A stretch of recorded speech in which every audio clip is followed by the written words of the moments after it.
aussi, votre rabat.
אושי, אושי, אתה רוצה לסדר לי את האינר שלי?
המיקרופון השני. לא תמיד סתם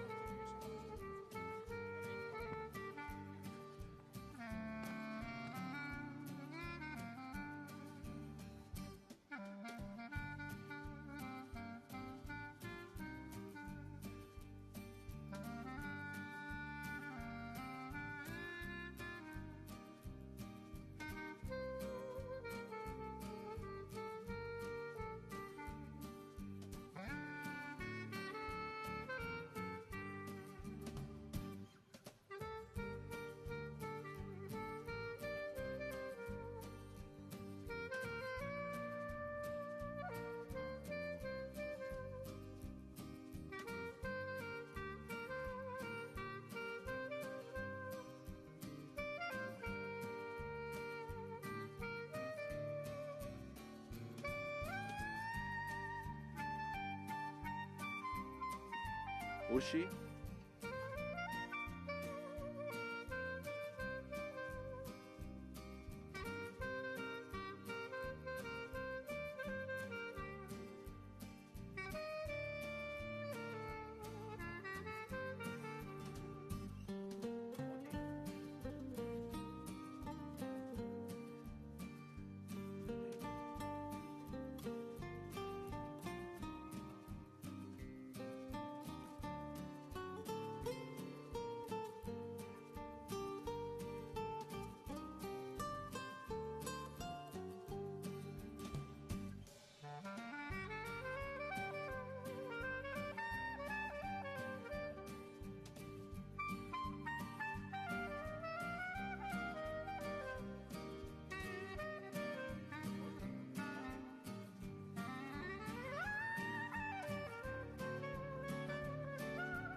מוטי?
тоже не...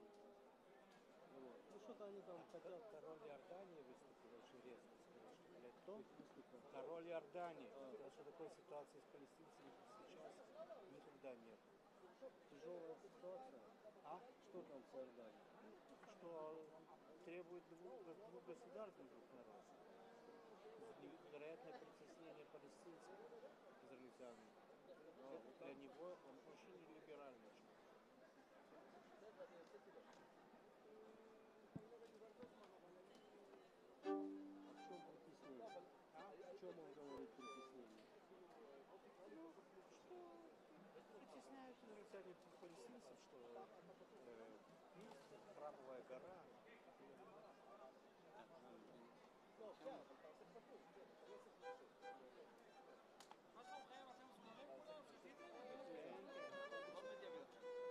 הלו, הלו, הלו.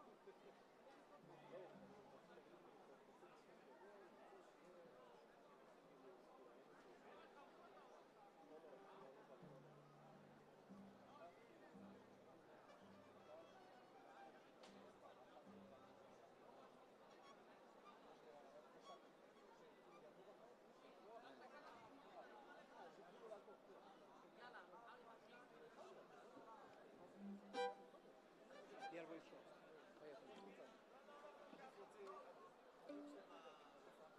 שחר, תסדר את ה... Давай. Виктор, можно немножко быстрее? Начало? Начало? Поехали.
Когда ты играл давно? Чего, ты же вспомнил?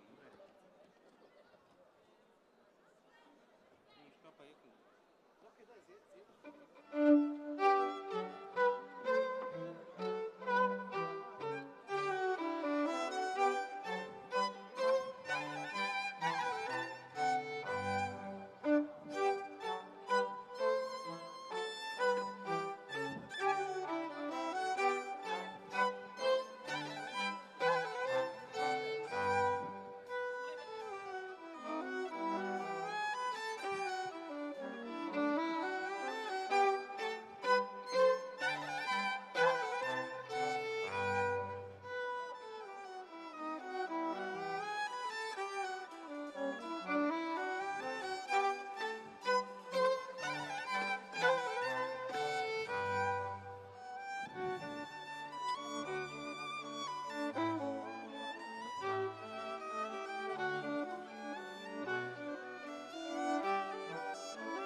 Можете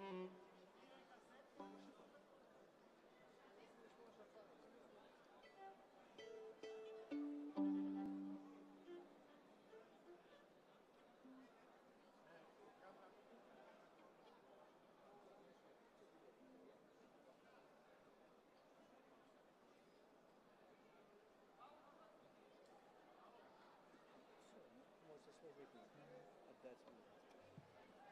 היי. מוירי ורבוי סי, נתחיל את המעמד החשוב והנשגב הזה בתפילס ערביס.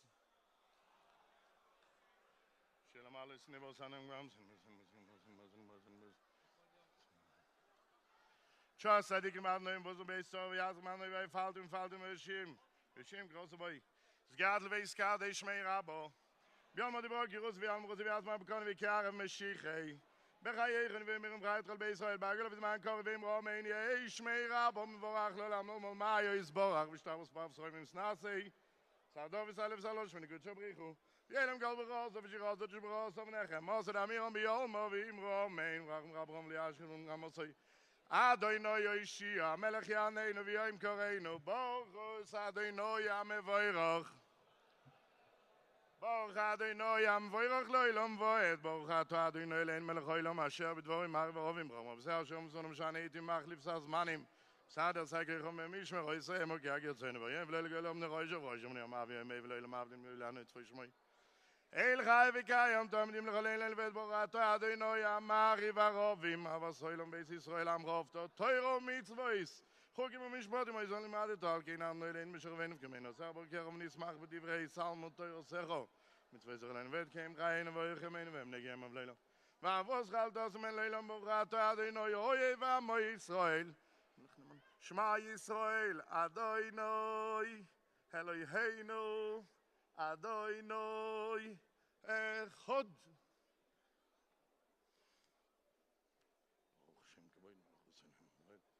ואהבת איס אדוני אלוהיך וכל נפשך וכל מעידך ויד דבורים האלה אשר אנוכי מצא וכל היום על לבביך ושננתם לבניך ודיברת בום בשבתך ובעשך ובלכתך בדרך שוק בחוף כמך כשאתם לא יסעל ידך ולא תתופס בניך חשפתם על מזוזויס בשך ובשוכך ביום שמויית מצווי סי אשר אנוכי מצא ועשכם היום הבשרנו אליכם לא בדי בכל לבבכם וכל נפשכם Haldum so wat shomr lachem niften waaf und so war dat mir machem stammen.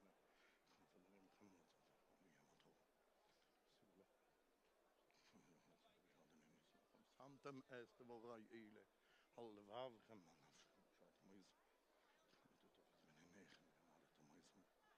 Bom shift khob besach lecht khamader shopov kemer saft mal mes zois sag ob ich schon man hier bu ja meegem venegem hadem so mishba doy noy la sigem system kemer shmay malot kemer adin elen hier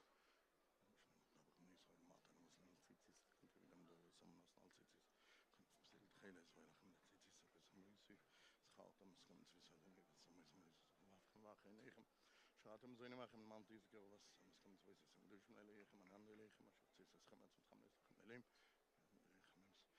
Adonai Elohechem emes wenn man gesagt wir kamen len kamen len wir los vanach Israel am ja beden wir haben noch mal len gol zum elen an verloren zu rennen wir am schaling mal gelaufen auf scheno weil ich gerade sah der regen ist wenn fleis hat mis was am scheno rein so man len mal drin beim so minimum können la kosten heute noch nicht im kann fahren so mal im bad mal noch mal bewusst gebremst mit zusammen drin deuren regeln mal wann mir gesehen haben Es wird fem so nehmen so im die Bauerbauen was ich was mal mal große braten kibel alle moi schon in Israel gaan shira besim khara ba yom khula mi kham khbel ma de neem kham an bakadish nee was sei leise seit wel ma große haben kem ne moi ze helion van morgen adoi neem len wat we maken dan is ja kreef gele maar trotz ik ben Borat adoi noi go al Israel as gewen an in schon am den mal kein reim dem schon weisen sogar mehr sagen ein bisschen von der Weil ich eine mal machen, wenn wir was man noch da was warum irgendwas das dann mal ganz wird das ein schon mal noch.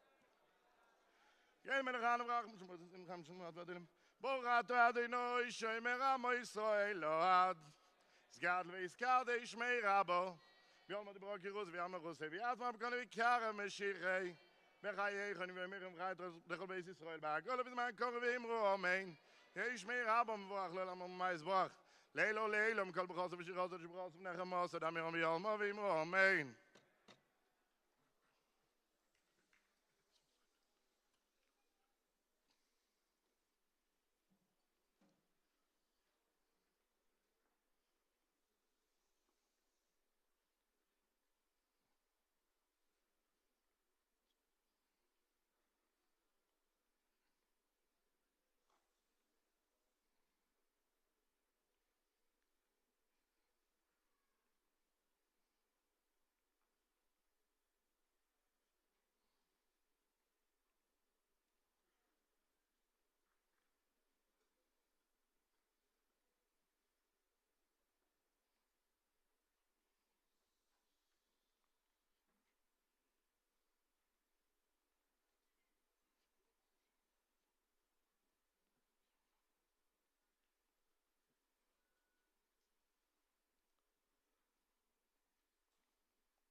המלך.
Skadl ויסקדש שמי רבו, ביום מדיברו קירוסי וימלך מלכוסי, ויעצמך בקוני ויקרב משיחי, בחייכם וימיכם וחי את כל בית ישראל, בהכל ובזמן קורא ואמרו אמן, יהי שמי רבו מבורך לעולם ומייס בר שטרס בר סכומים סנסי וסדו וסלו וסלוש וניקוד שבריחו, הילו לילו מכל בחוסו ושירוסו שבחוסו ונכם עושד אמירם ויולמו ואמרו אמן, סקר בילץ לא יסוי נבוזן כל בית ישראל קודם אבין די בשמע ויער ואמרו אמן, יהי שלום רבו משמע וחיים טוב ומלאים וכל ישראל ואמרו אמן, אוי זה שלום במרואים וביאז ושלום לין ועל כל ישראל ואמרו אמן. שיר לאמר לסס מני ועזרז מימן לא ישמע ורסלין תמדרג לרשם לכון ושם ישראל נשם לך נצל לך אם השם שלך ובלי לנו שמרים נפשך. אדוני ישמור צייסרו ויחו מיעטו ועד אילום קדיש יוסים.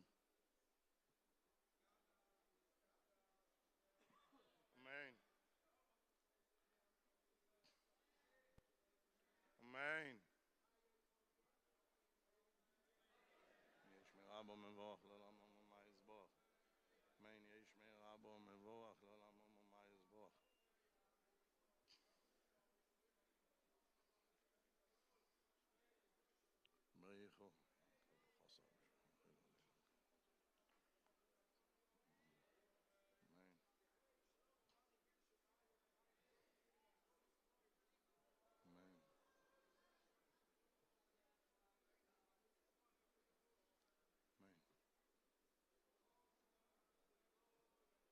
ברוך אדוני המבורך לעולם ועד.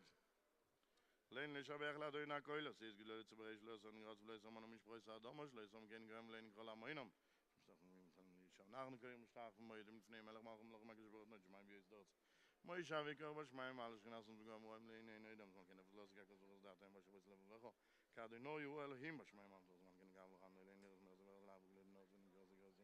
סאקין אוילום במלכוס שעדה יכולים לבשר כבשמונה בני סדר כאשר אתה תגיד כדי שתבלו רתך כבד שבו Nee, nieuwe ופל ולרוצ'ים קוזן כמובן של מרסר שמחון ודגן. עכשיו חיילה מאתם von קוז בסר זה נעים לנו וד ונאמר בו יעדו נוי למלך על כל הדברים יעד נוי אחד ושמו אחד.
kol nidrai ve'surai shviyai ideyudano ideyusano anachshu sono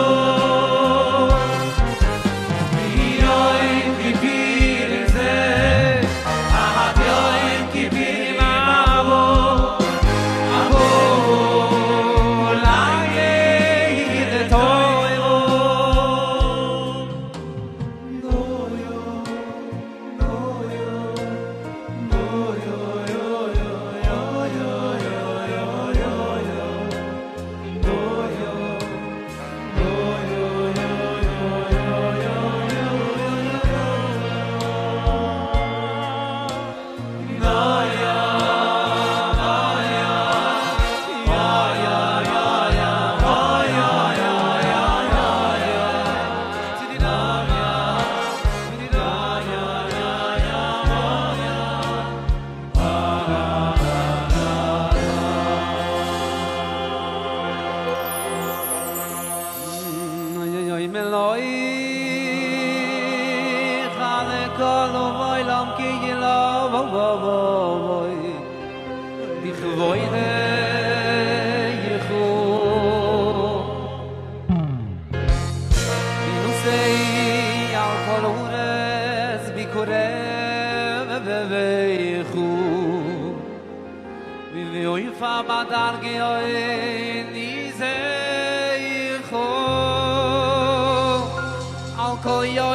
Nishumu be'apoy Hashem Elokei Yisrael me'yelech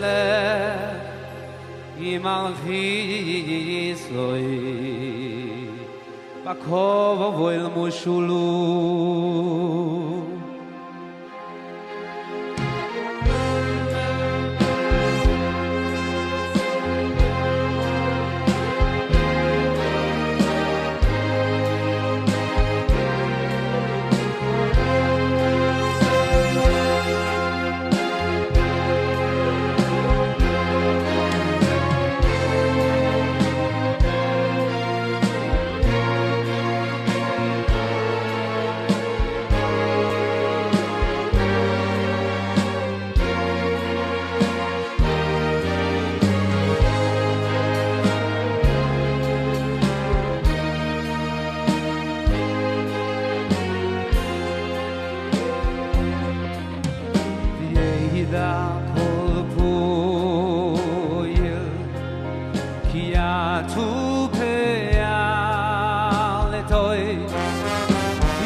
koil moshulu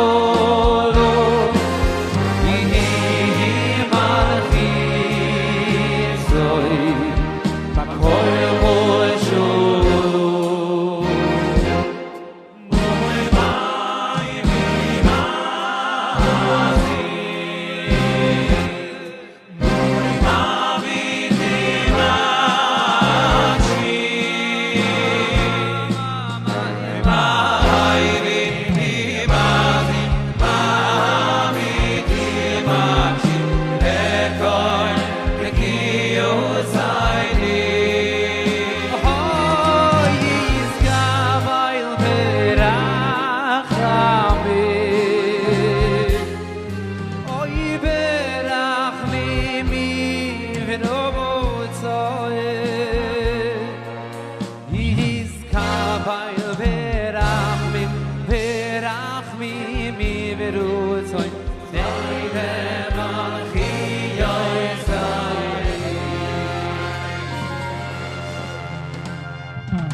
Shatu ve noynu shmeichu in leika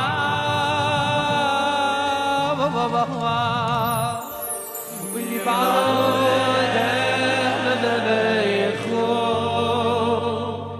we kakovosi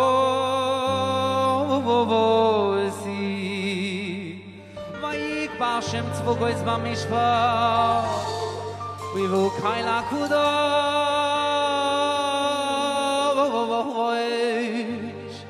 we nigdash bitdu ku we burie atu Hashem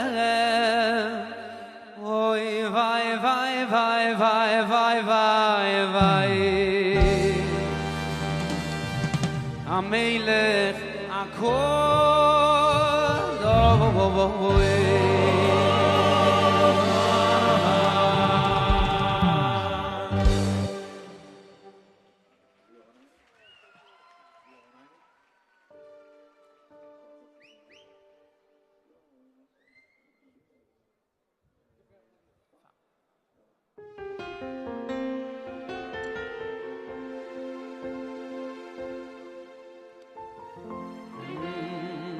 sehr viel zusammen, wenn sie kannst mit sich gehen. Ay ay ay ay ay ay. I ve yo vo ma shavo.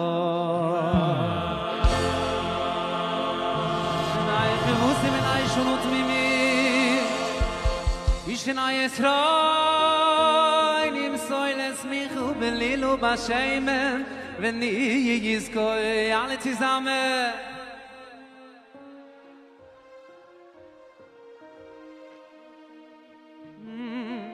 Loela satumi veni yizka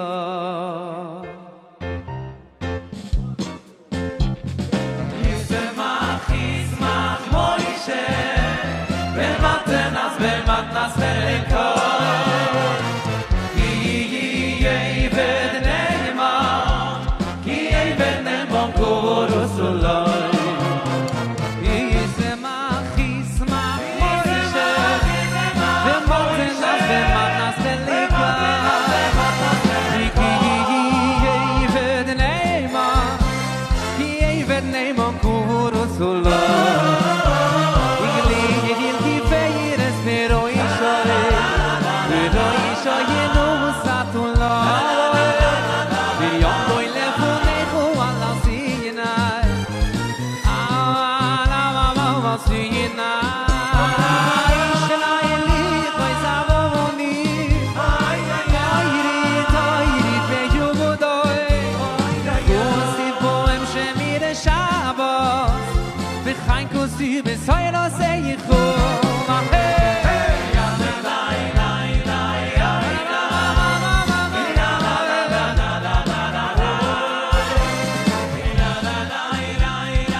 Shabbos Kodesh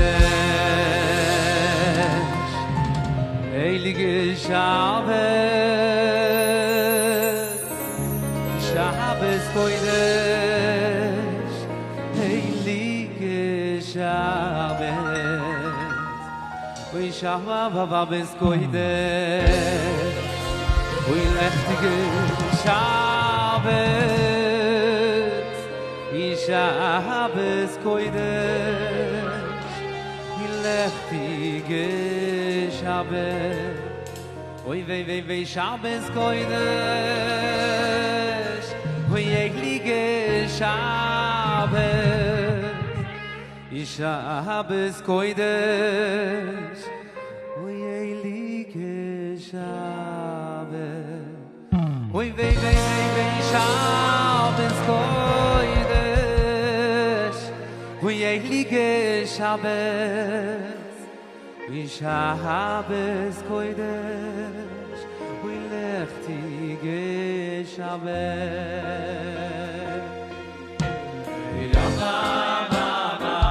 Azul Shabbos, Marcus Kawaya.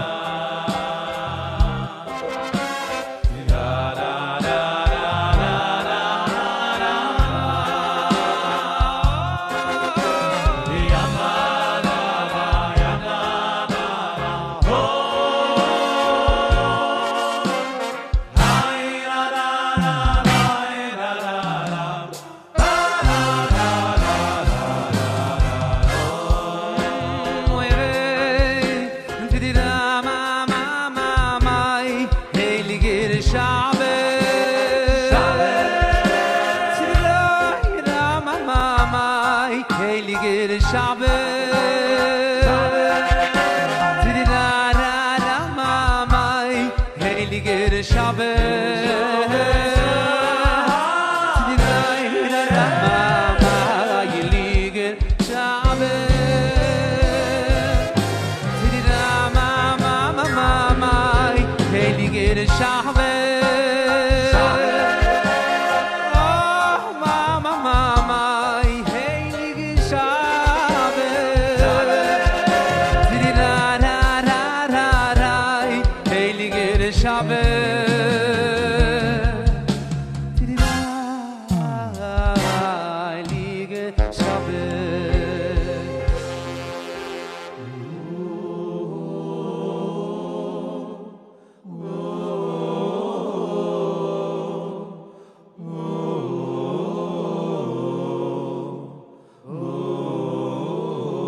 השיר לא עזור, ונעלם אחד, בוא נשמע אתכם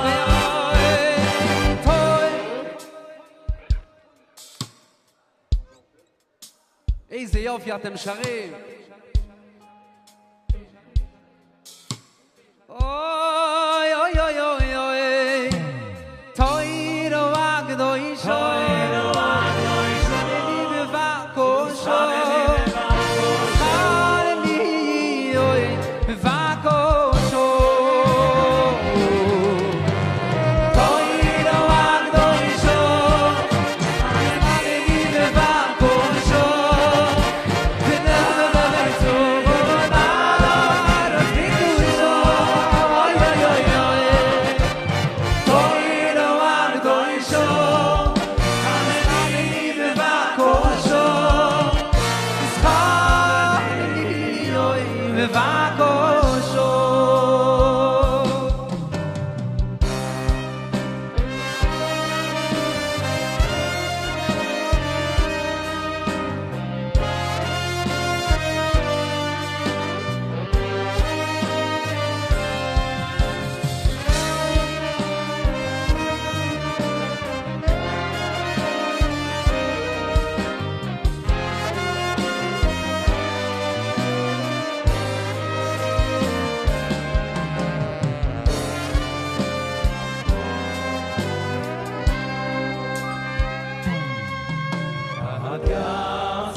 חזי חזי בונאי חביבה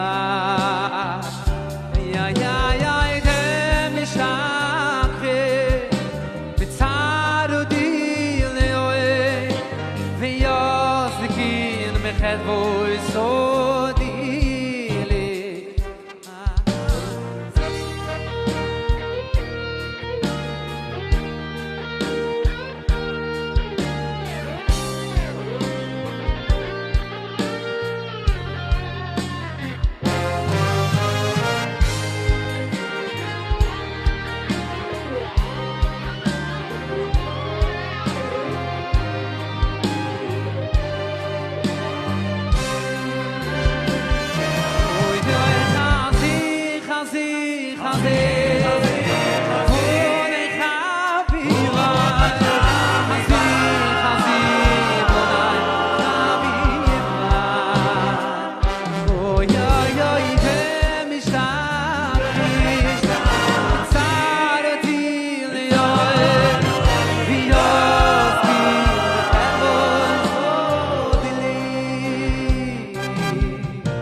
הקדוש Toiru koileles, tola toirois, shebuoilam. Mira toiru koileles, tola toirois, shebuoilam. Mira toiru koileles, tola toirois, shebuoilam. Mira toiru koileles, tola toirois, shebuoilam. Iya toiru koileles, tola toirois shebuoilam. Iya toiru koileles, tola toirois shebuoilam. Iya toiru koileles, tola toirois shebuoilam. Iya toiru koileles, tola toirois shebuoilam.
besai de shine vera na me me du di bana ma ay ay ay yo voy de me you be besai vo hoy de me you be besai de shine vera na me me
Por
Tiri-da-da-da, moi-vai-vai-vai.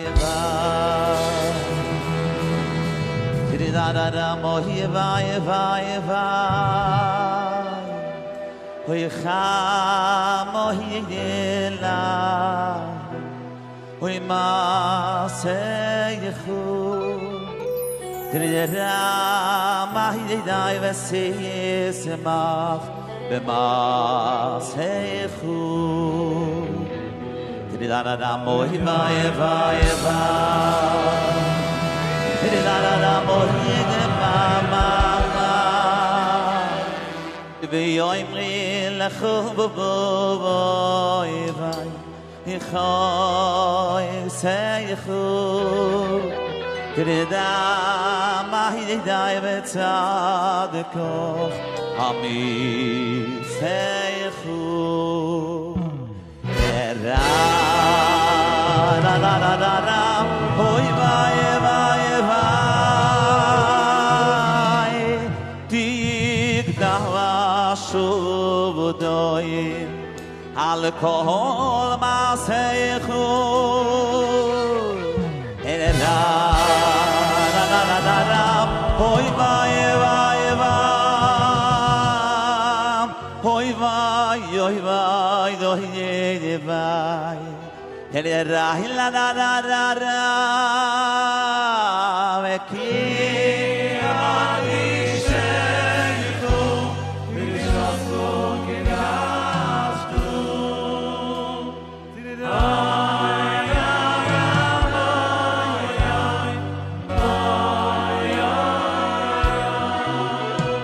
Tiri-da-da-ma-ya-ira-ira, ya-ma-ma, oy-da-da-ira-ira. Oy-nu-ele-ku-dom-o-bo-boish, oy-be-ye-ve-ve-ve-mir-mi-k'do-yishem. Tiri-bom-bom-bom-bom-bom. Tiri-do-boy-ti-zi-ko-elu-bu-bu-ni. Ahava-se-yi-ni-son. Tiri-do-e-do-e-do. Tiri-do-e-bom-bom-bom-bom-bom. Tiri-da-e-da, hoi-vai-do-hoi-vai. Ya-ma-ma-ma-bo-hoi-vai. Ado-hoi-nei-ni-gi. Iva-ben. Hoi-ni-va-ben-na-meh-meh-meh-kat. Yash-mis-me-dei-nei-ni. Hoi-vai. Tiri-do-e-ro-mo-i-va-mo-i-ro. Tiri-da-da-da-da. Tiri-da-da-da-da. Ibis-chis-ha-tom-o-vom. Yo-mo-yitzi. Yo-yitzi. Yo-bo-bo-bo-yoy. Hoi-vai. Yoy-le-te-di-dem-di-nai-di-di. Kid-kudoy-shayoy-me-la-doy-nai-di. אוי, בוא נשמע כולם ביחד. לובוני. יפה מאוד. יוי ביי, יוי ביי, יוי ביי. לא מספיק, לא מספיק. הסרט שמייצ'יבה, חבר'ה. תתעוררו.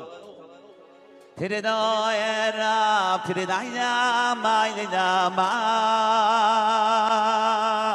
Iva ben ha-ha-ha-ha-ha-ha-ha-ha-ha-ha-ha-ha-ha. Yashminis, hoi vai, yashminis. Teledois, ma-ma-ma, yashminis. Hoi medai, ma-ma-ma-ma-ma-ma.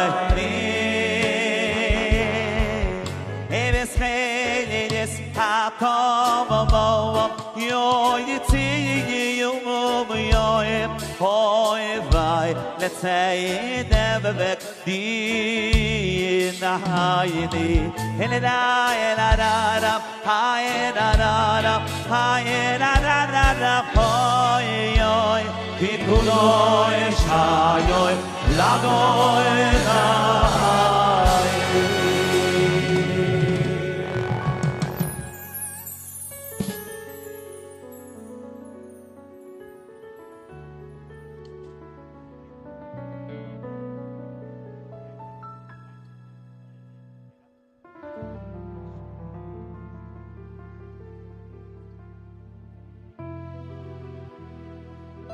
יצא שיר חדש לפני שבועיים, מוטי ויזל ביחד עם מקהלת מלכיס, פינחס ביכלר. השיר הולחן דרך הרשי ויינברגר, ואני רוצה לשיר את זה, מילים שמאוד מתאים לעשר סמת שיבל. פינחס, דקה.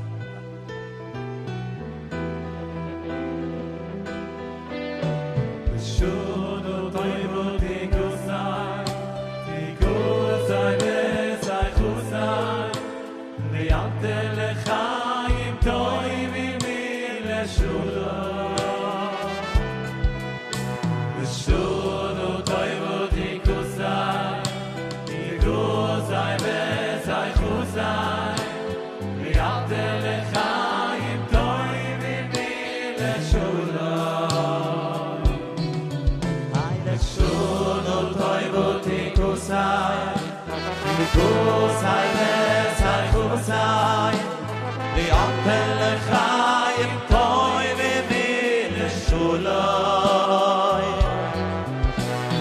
Shudo toivo tikusai, tikusai besai chusai, liante lechaim toivim mi leshudo.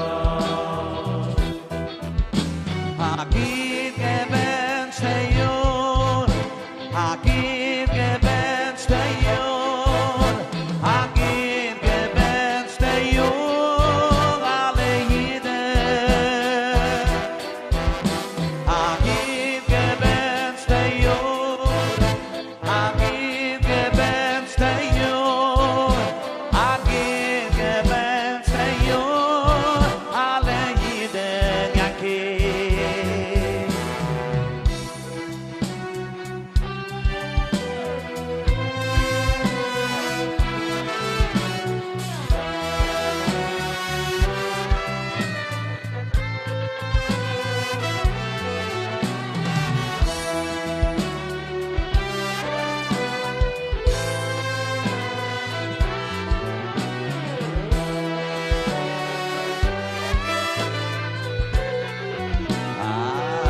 Shema koilayni, Hashem Eloi kaini, Oy chiz verachai, Rachai mulayni. Shema koilayni, Hashem Eloi kaini, Ay chiz verachai, Rachai mulayni.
ברוכים הבאים בשם השם, ברכנוכם מבית השם.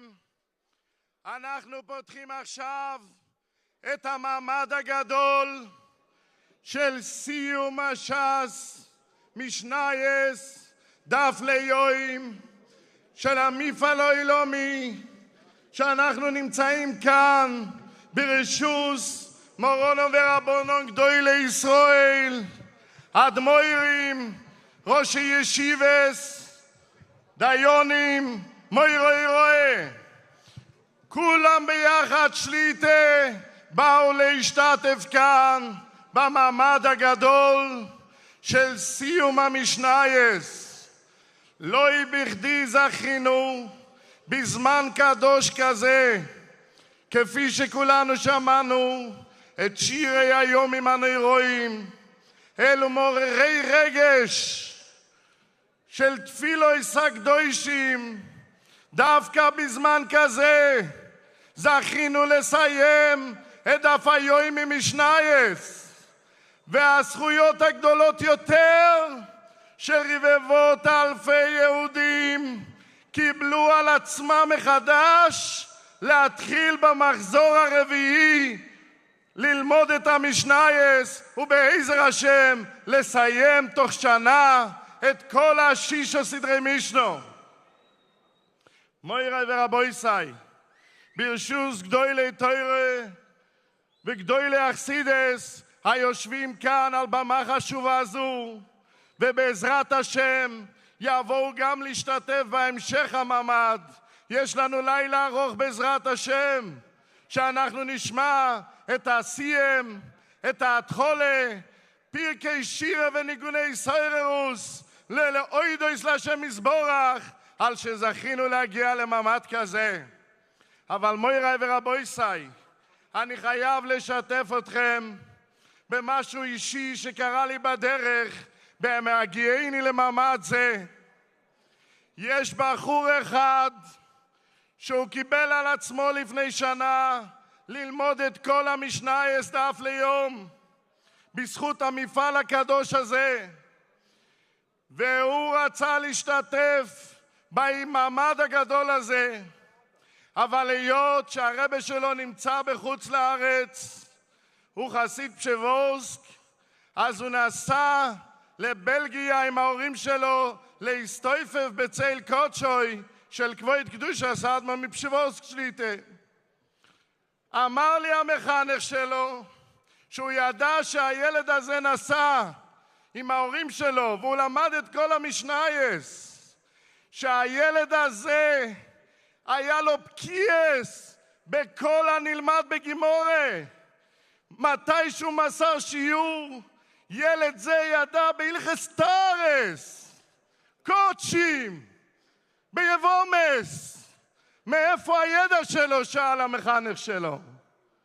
אמר לו מוירי ורבויסאי, הילד הזה קיבל על עצמו ללמוד דף ליום, והוא עמד בזה, ואכן הוא לא משתתף כאן, אבל כמו הילד הזה יש אלפי ילדים שמקשיבים לנו עכשיו גם כן בשידורים של כל העולם, נמצאים ומשתתפים עמנו בשמחה.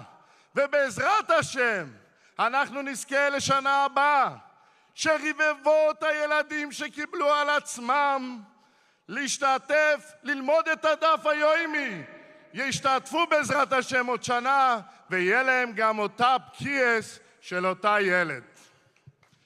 אנחנו נזכה עכשיו לשמוע דברי מורונו ורבונו גדולי ישראל.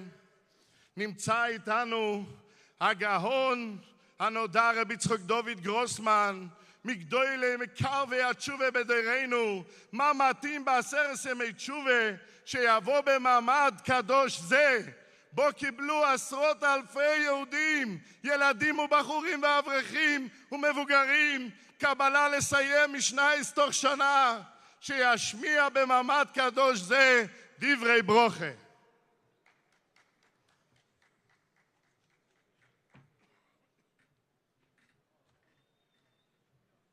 ברשות מרנן ורבנן ורבותיי, גדולי ישראל, רבנים, ראשי ישיבות, אדמו"רים, ברשות ידיד נפשי, המייסד והיוזם של הדבר הנפלא ביותר שאנחנו זוכים ללמוד את המשניות יום יום.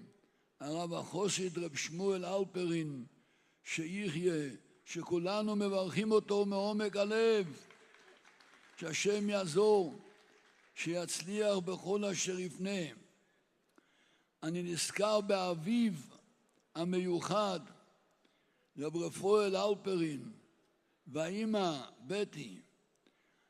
רב רפואל אלפרין, מי שהכיר אותו, היה יהודי שמסור בלב ונפש לכל דבר שבקדושה.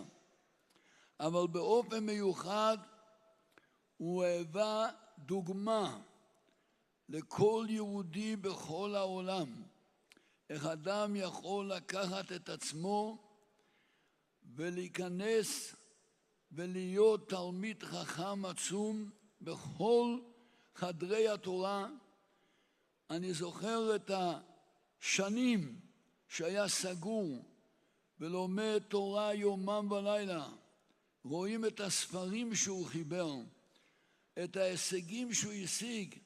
רב רפואל אלפרין זיכרונו לברכה, אפשר להגיד אפילו זכר צדיק לברכה, כי הוא היה דוגמה להרבה הרבה אלפי יהודים, איך שאדם יכול בעמלות לשנות ולהיות, אי אפשר לתאר, תלמיד חכם עצום בכל חדרי התורה. אני בטוח שנשמתו שמחה כאן לראות את הבן שלו, רב שמואל, במשפחה, מפיצים את תורת המשנה בכל העולם. יקיריי ואהוביי, אנחנו נמצאים עכשיו בעשרת ימי תשובה.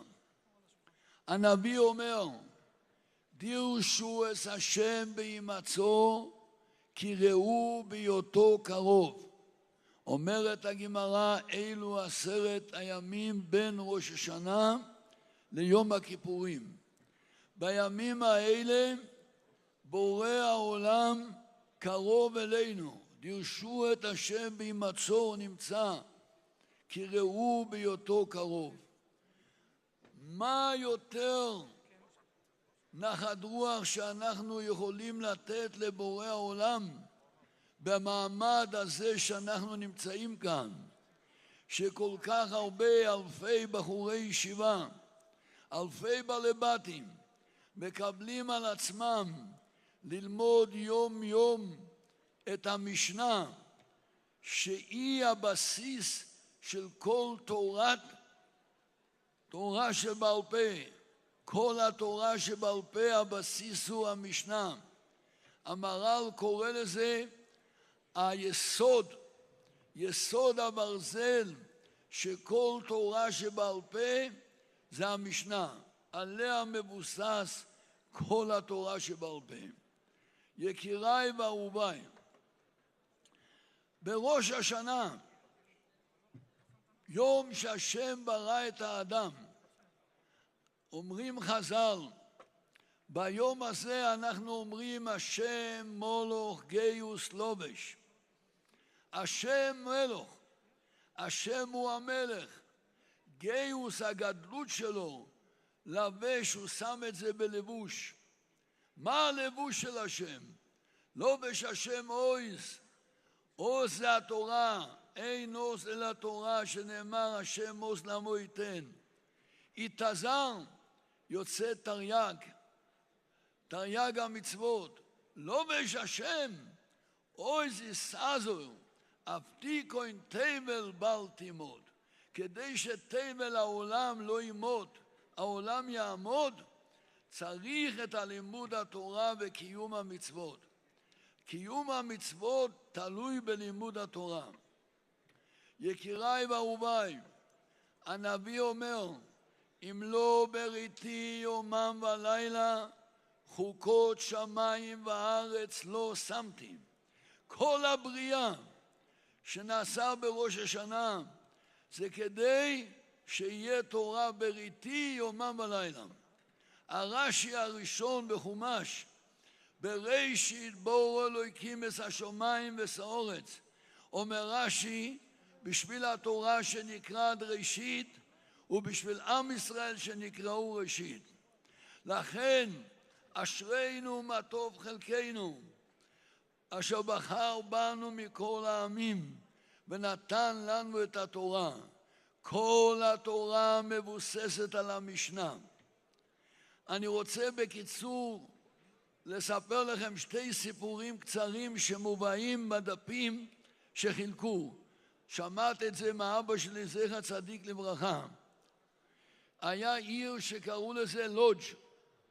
שם היה הרב של לודג', הגאון הצדיק, רב חיים מייזליש.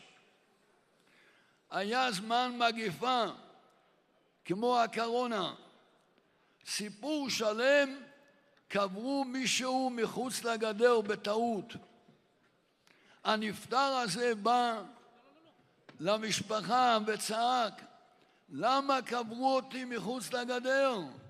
יהודי, ירא שמיים, למה מגיע לי? הלכו לרב חיים מייזליש, לרב של לודג', לשאול אותו, מה עושים? בתקופה ההיא, להוציא מת מהקבר, זה היה עונש מוות בגלל המגפה. תשמעו טוב. אמר רב חיים מייזליש, אי אפשר, זה פיקוח נפש להוציא אותו, אני יכול לעשות דבר אחד, אני אלמד עבורו משניות. את זה אני יכול לעשות. עברו חודשיים, אותו נפטר התגלה למשפחה ואמר, רב חיים, הרב, בלימוד המשניות שלו, בנה לי מחיצה של ברזל ביני ובין אלה שקבורים מחוץ לגדר, אנחנו יודעים מי קבור שם. הוא בנה מחיצה במשניות שלו. רואים מכאן הכוח של המשנה שיכולה לבנות מחיצות להיבדל מהחיצונים. היה עוד סיפור שמובא, רב חיים בריסקר, זכר צדיק לברכה, היה תורם לישיבה שלו מישהו, והוא ביקש מרב חיים מתנה אחד, שרב חיים מבריסק ילמד עבורו משניות. מסופר, תשמעו דבר מבהיל, רב חיים פעם התקשה באיזשהו משנה, היה לו קשה באיזה משנה, והוא עמל על המשנה, פתאום מתגלה אליו אותו נדיב שרב חיים לומד עבורו משניות כל השנים, ואותו נדיב שכאן בעולם הזה לא היה לו שום שייכות, הוא שנתן לו את הפירוש על המשנה. נלמד משתי הסיפורים האלה כמה לימוד המשנה יש לה כוח בזה ובבוא. אני זכיתי להיות קרוב לרבי מללב, זכותו יגן עלינו. הרבי היה אומר תמיד, היו באים אליו תיקון הברית, תיקון הנשמה, תיקונים כאן. הוא אמר, כל התיקונים מונחים במשנה ובגמרא. אנחנו נמצאים עכשיו בעשרת ימי תשובה. אנחנו צריכים רחמי שמיים, שבורא העולם יחתום אותנו לחיים, לנו לכל בית ישראל. הדבר הזה שנקבל על עצמנו, שלא יעבור יום שלא לומדים משניות, שזה אותיות נשמה, שנעיר את הנשמה שלנו, הנשמה שהיא חלק אלוקי ממעל, ורק על ידי הלימוד אפשר להתקרב לקדוש ברוך הוא. שובו ישראל עד השם אלוקיך. ישראל זה הביטוי של הנשמה. בואו נתחזק, נקבל על עצמנו קבלה, שנלמד יום יום את הדף במשניות, והדבר הזה יעורר למעלה רחמים רבים על עם ישראל. הדבר הזה יביא לנו תיקון על כל מה שצריך. הדבר הזה יטהר אותנו, יקדש אותנו, ובעזרת השם, בזכות הלימוד, בזכות התורה הקדושה, נזכה לגאולה השלמה ולגמר חתימה טובה.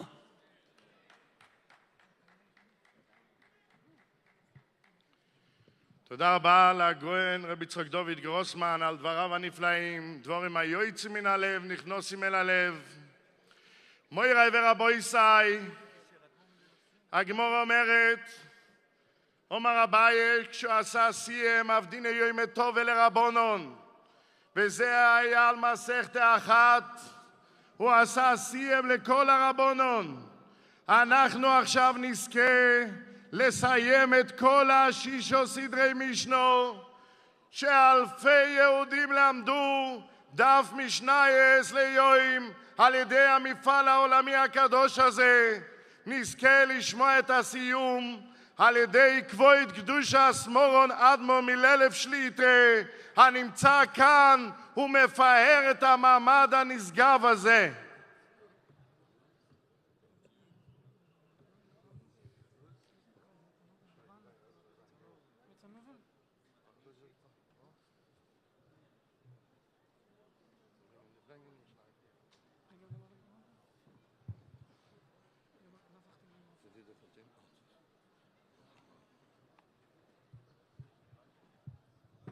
אמר רב שיעה בן לוי, עושית הקדוש ברוך הוא להנחיל לכל צדיק וצדיק שלוש מאירס ואסורו אילומס, שנאמר להנחיל אהבה יש ויצרסי ממלא. אמר רב שמעון בן חלפתא, לימוצו הקדוש ברוך הוא כלי מחזיק ברוך לישראל אלה השלם, שנאמר השם אויז לעם הייתה, שם יבורך סמי בשלם. אדרו נושא את הארץ, ואנו נושא את הארץ, ודעת חלור ניניצ'ה מנסה את הארץ, ליני מנור לבעלנו דם דונוסה. אבנו אדונו אלוהינו די וסרוסו, ופיני ופי עם בישראל. וניקל ואנחנו צאצאינו, וצאצאו צאצאינו, וצאצאנו בישראל. לא נהיה יודע שמח, לא נמסך לשמוע. מוי ותק מייני מצוסק לא אילם אלי. אילו מסומך ככך לא אילם למען לאיבש לא אילם. יש לב כדאג מוסון בחת אדונו אילם דן ככך ומנו מסלת בועד. מוי דניה לפניך, אדונו אלינו לבסני. שם תאכל כמיש בסמד, ויום יש לקרונס. שונים משכים, הם משכימים. ומשכים דיו תורה משכים, מדיו מטייל ונובה. ומול בהם המייל, ומול מגר בשר, ומול בהם כמסר. אני רוץ והם רוצים, ומול בישך, ונרוץ חיו אל מרבו. שנאמר תולים דרים משאר הסן, שדום ימים מחצבהם, נכבו, ירוצו ונחדם בסני. אם שאתר שם סנטרס, הנה אססו מחר, סיימו. נלמד את הבחובה. יש מנס כאן קדם הסזר בארבוס, אסכולת דנו, ומורים תלמיד חומס, כמזר מלזר, זר, שלטם שתור, הגוישו. פי בזר זר מאתו הדויל מכאן בניקו שקרוסו נעלר תן חויס ושוב ותשמור איסו וקצויסו יסערו ביר מחו נסום שלוס חיים רחם ממנו שוב וחוד ושמואל אדון אסלאמי תן אדונו ועושה משלם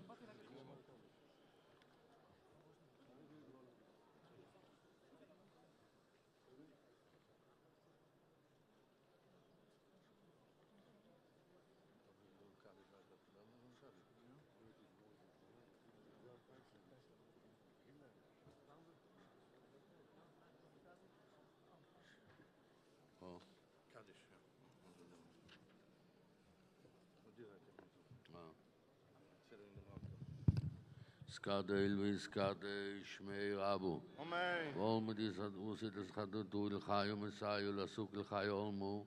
למי נקרת ירושלים משך לך לבגבי למקר פלחונו נקו מערו ולסוף פלחונו תשמעיו לעשרי. ויעם לחכית שבריחו מחיס ויקור ויעשמו בקונה ויקר משיחי. אמן. חייכן וימיכן וחי לכל בישראל בגלו זמן קרובים ויומן. שמי רבו מבורך לעולם לא מלמי זבוע ושתבח. ויספו ויסרוים ויסנסה ויסעתו ויסעל וסעל שמי דגית שבריחי.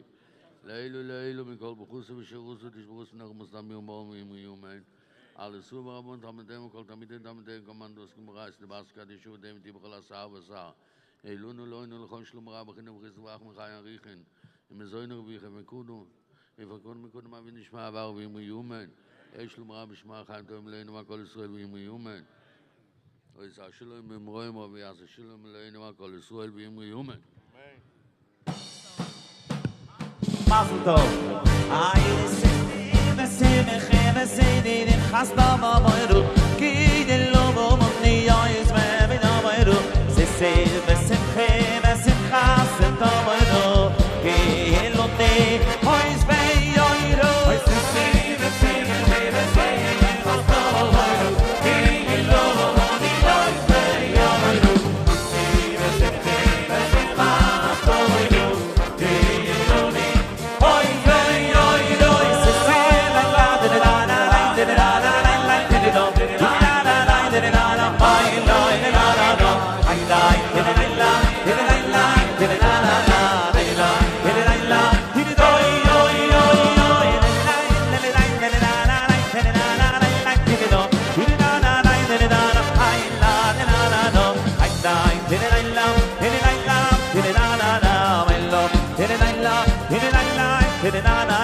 Kitzuberich v'doy l'ashu v'ynesu b'al-chavadi Kitzuberich v'doy l'ashu v'ynesu b'al-chavadi Kitzuberich v'doy l'ashu v'ynesu b'al-chavadi Kitzuberich v'doy l'ashu v'ynesu b'al-chavadi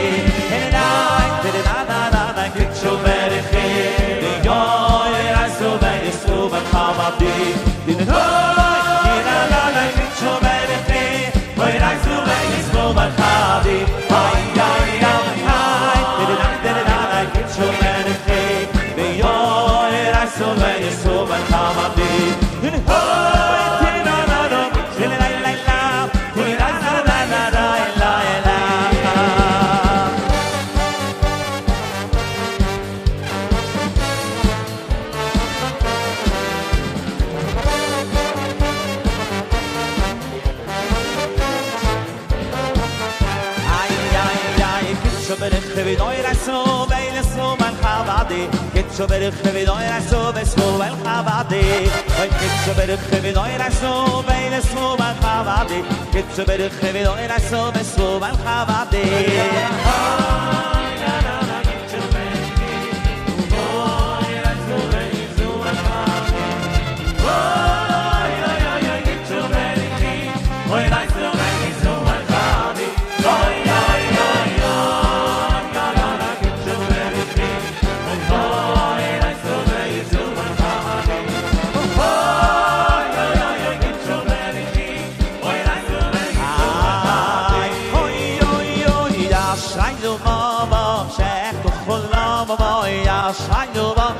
Hashem el-Mekov Ashaynu b'am she'ech tuchur l'avoy Ashaynu b'am she'en Hashem el-Mekov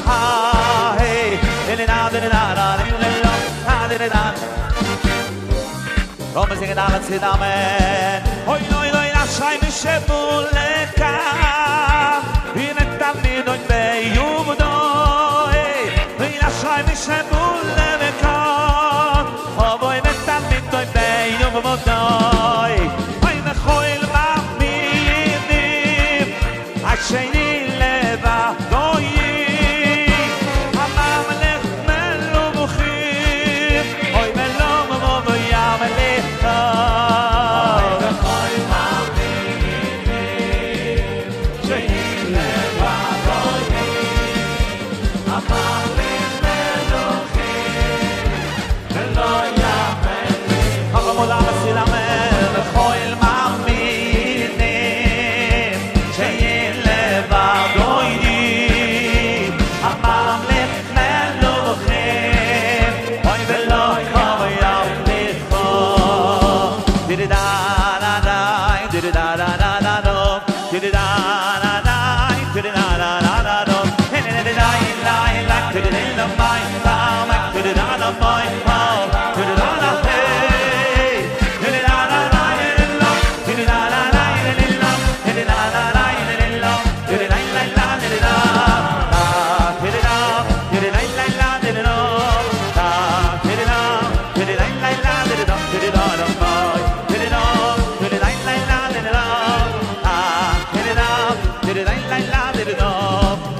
koilo Oy ante neme shale dam khaylo im mafisu didin no mafi Oy ante neme khaylo im mafisu ante shale dam koilo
Say,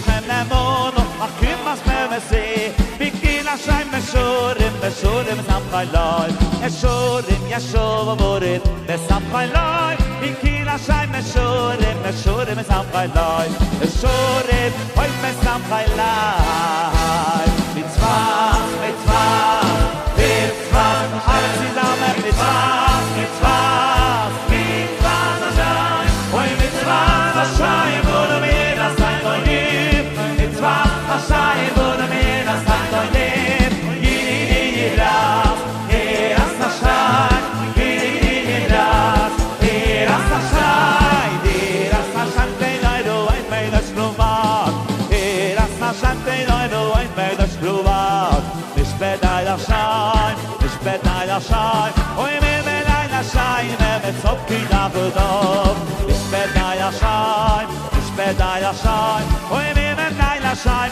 Memetzopki Davodov, Ein Koi Ras Hashem Temim, Mashevach Novopeh, Koi Ras Hashem Temim, Mashevach Novopeh, Ein Hashem Nemono, Ein Hashem Nemono, Meshurim Samchaloi, Meshurim Yashovorim, Samchaloi, Bikil Hashem Meshurim, Meshurim Samchaloi, Meshurim Samchaloi, Mitzvah, Mitzvah, Mitzvah Hashem, Mitzvah, Mitzvah, Mitzvah Hashem, Hoi Mitzvah Hashem, Wurde mir das Sein neu lieb, Mitzvah Hashem, Wurde mir das Sein neu lieb, Yiras, Yiras Hashem, Yiras, Yiras Hashem, Yiras Hashem, Teinoi, du ein Meidas Schlumat, Yiras Hashem, Teinoi, du hoi Meidas Schlumat, Mishbedai Hashem, Mishbedai Hashem, Mimedai Hashem, Emetzopki Davodov, Mishbedai Hashem, Mishbedai Hashem, Hoi Mishbedai Hashem, Emetzopki Davodov.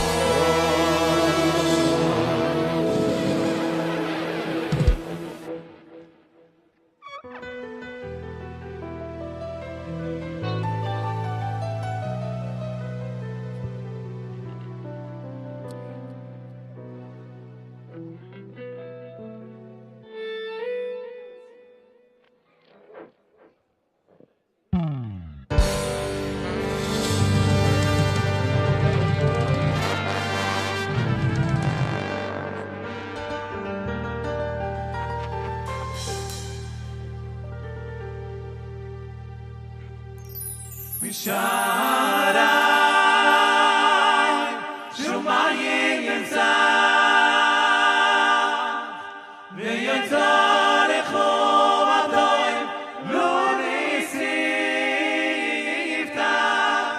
V'yotzor Echov Atoim, Lo Nisivtah, Shaharai, Shumayim Yitzah.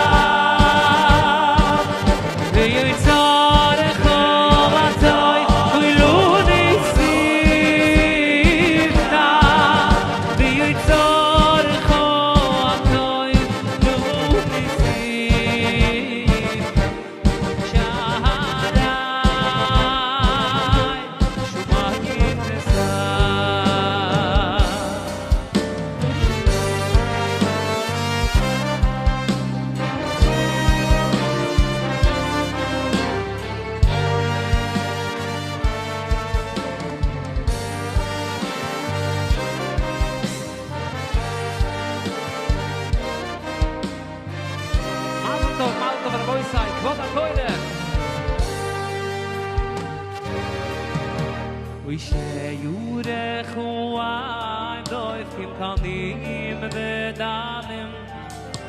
Zitoin Lachshon, Kshovovovoy Kovo, Sho Yechai Megile.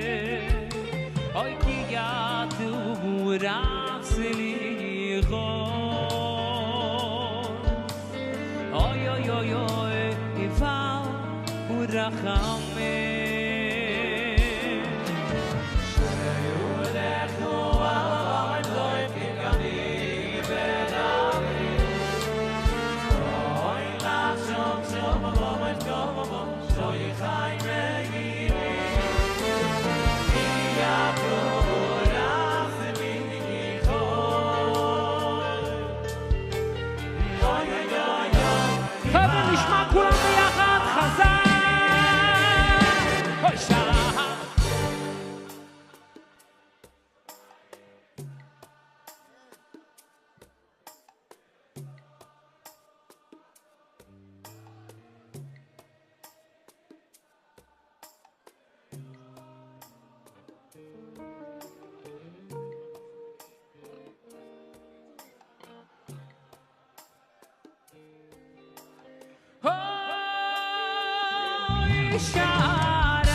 תודה רבה למקהלת מלכוס, לבלמנגן רב זלמן ויינברגר, על השירה הנפלאה לכבוד המעמד הקדוש הזה, ביום טוב ולרבונון, אחרי שזכינו שסיים כבוד קדושה סמורון אדמו"ר מללב שליטה, אנחנו עוד מעט נזכה לשמוע את ההתחלה של המשנייס, שבעזר השם רבבות אלפי יהודים מקבלים קבלה חדשה לשנה חדשה, לסיים בעזר השם תוך שנה את השישה סדרי משנו.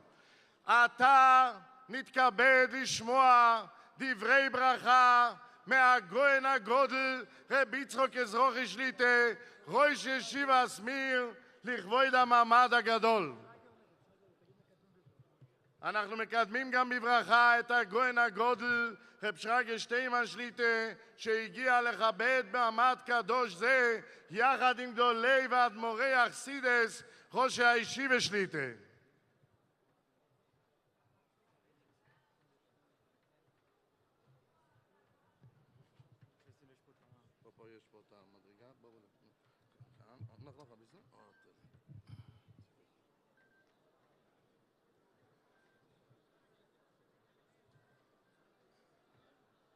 אילולי ראיתי, לא האמנתי. ואני בטוח שבורא עולם אומר עכשיו, ראו בניי חביביי, דמשתכחים מצרה דילי, ועוסקין בחדוותה דילי. רואים מה איש אחד יכול לעשות.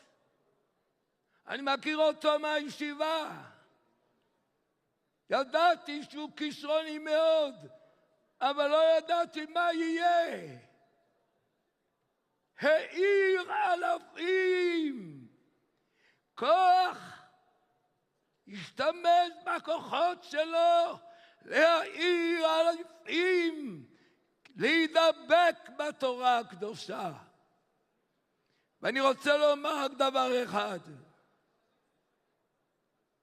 הגמרא אומרת, ושמתם, אומרת הגמרא במסכת קידושין, שמתם, שמתם. תורה זוהי רפואה. מביאה הגמרא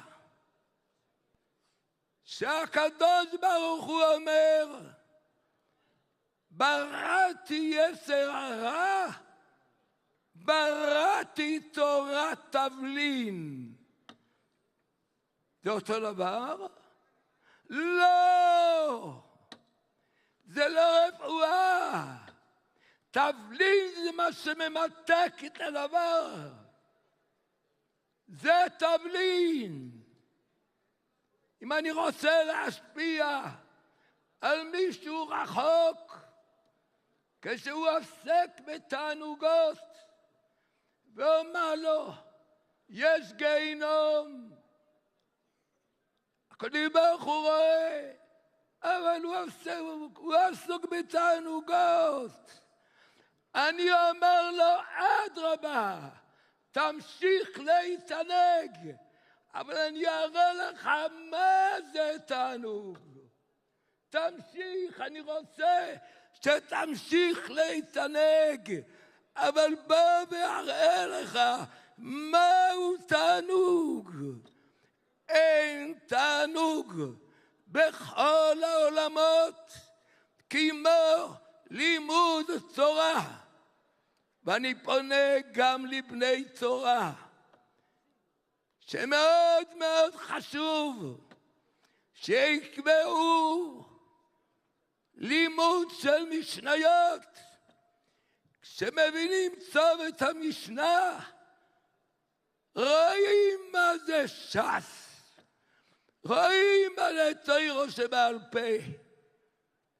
אני מברך את ידידי חביבי, לך בכוחך זה, והרבה דברים נפלאים תצליח לעשות.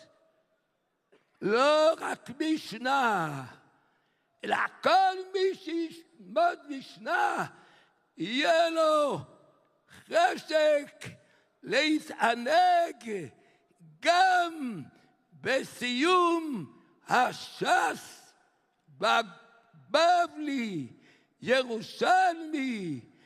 אין תענוג כזה כל לחי.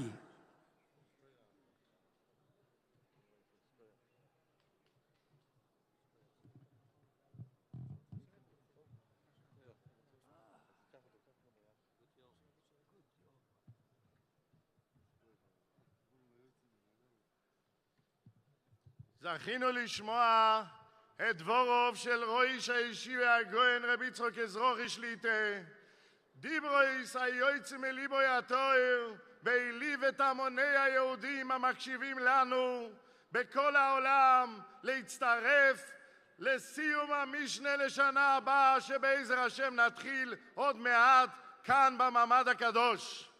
ועתה נשמע דברי ברוכה מהגויין הגודל רב שרגא שטיימן שליטה שהגיע איתנו לפאר את המעמד החשוב הזה.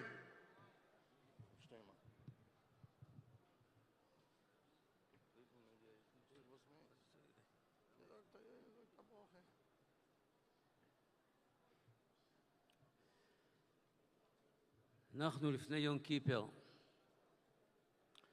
מי תמיד יתפלל בעדינו ביום כיפר? כהן גודל ביום הכיפורים. האיש הכי קדוש, אפילו לאבי ולאמו לא איתמו, מן המקדוש לא יצא, האיש הכי קדוש נמצא במקום הכי קדוש, בקודש הקודשים, קודש הקודשים. אמר שם שם המפורש, ביום הכי קדוש, ביום כיפר, הוא יתפלל בעדינו. לכאורה זה הפסגה, המדרגה הרוחנית הכי גבוהה שיהודי יכול להגיע. האיש הכי קדוש, ביום הכי קדוש, במקום הכי קדוש, ואף על פי כן, הגמרא אומרת שיש אחד שהיא דרגה רוחנית יותר גבוהה ממנו. הוא אומר בסוף אויריאס, המשנה, ממזר תלמיד חכם, קודם לכהן המורץ. אחד שהוא ממזר, זה המשפחה הכי שפלה, אבל הוא תלמיד חכם, הוא עדיף מכהן גודל, שנאמר יקורי מפנינים, מכהן גודל שנכנס לפני ולפנים. הוא יותר חשוב, אחד שלומד תורה, יותר חשוב מכהן גודל שנכנס לפני ולפנים. האיש הכי קדוש, במקום הכי קדוש, ביום הכי קדוש, אבל מי שלומד תורה הוא עוד יותר ממנו, עוד יותר ממנו. יקורי מפנינים, יותר מכהן גודל שנכנס לפני ולפנים. צריך לזכור, מי שלומד תורה, יש לו מדרגה רוחנית הכי גבוהה שיכולה להיות. יעזור השם שתזכו הלאה, להמשיך לעסוק בתורה, תגיעו למדרגות הכי רוחניות גדולות, ותזכו לכולם לשון התורה.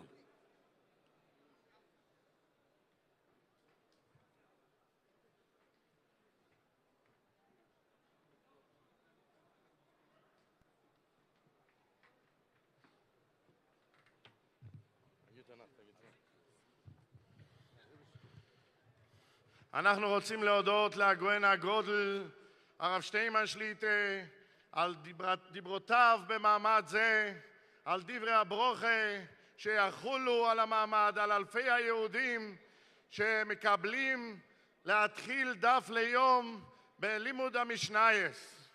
אנחנו נמשיך עכשיו בפרקי שירה וזמרה עם הבעל מנהגן רב זלמן ויינברגר, ביחד עם מקהלת מלכוס. אחרי זה נשמע את הבעל מנהגן רב ברי ובר, נשמע עוד בעלי מנהגנים. מוירה ורבוי סי, יש לנו עוד לילה ארוך, עוד מעט יהיה הסיים שנשמע בעזרת השם מאחד מגדולי האדמו"רים שליטה. אבל לפני שנמצא את השיר, יש לנו מצגת של גדולי ישראל, מה שאמרו על המפעל הקדוש, דף ליום, ש"ס בשנה, שישה סדרי משנה. מוירה ורבוי סי, תציצו בעיניכם כמה דקות על דבריהם של מורונם ורבונון, סורי התוירו והחסידוס, שלא יכלו להיות כאן, אומרים את דברם ומברכים את כל המשתתפים העומדים להתחיל את המשנייס.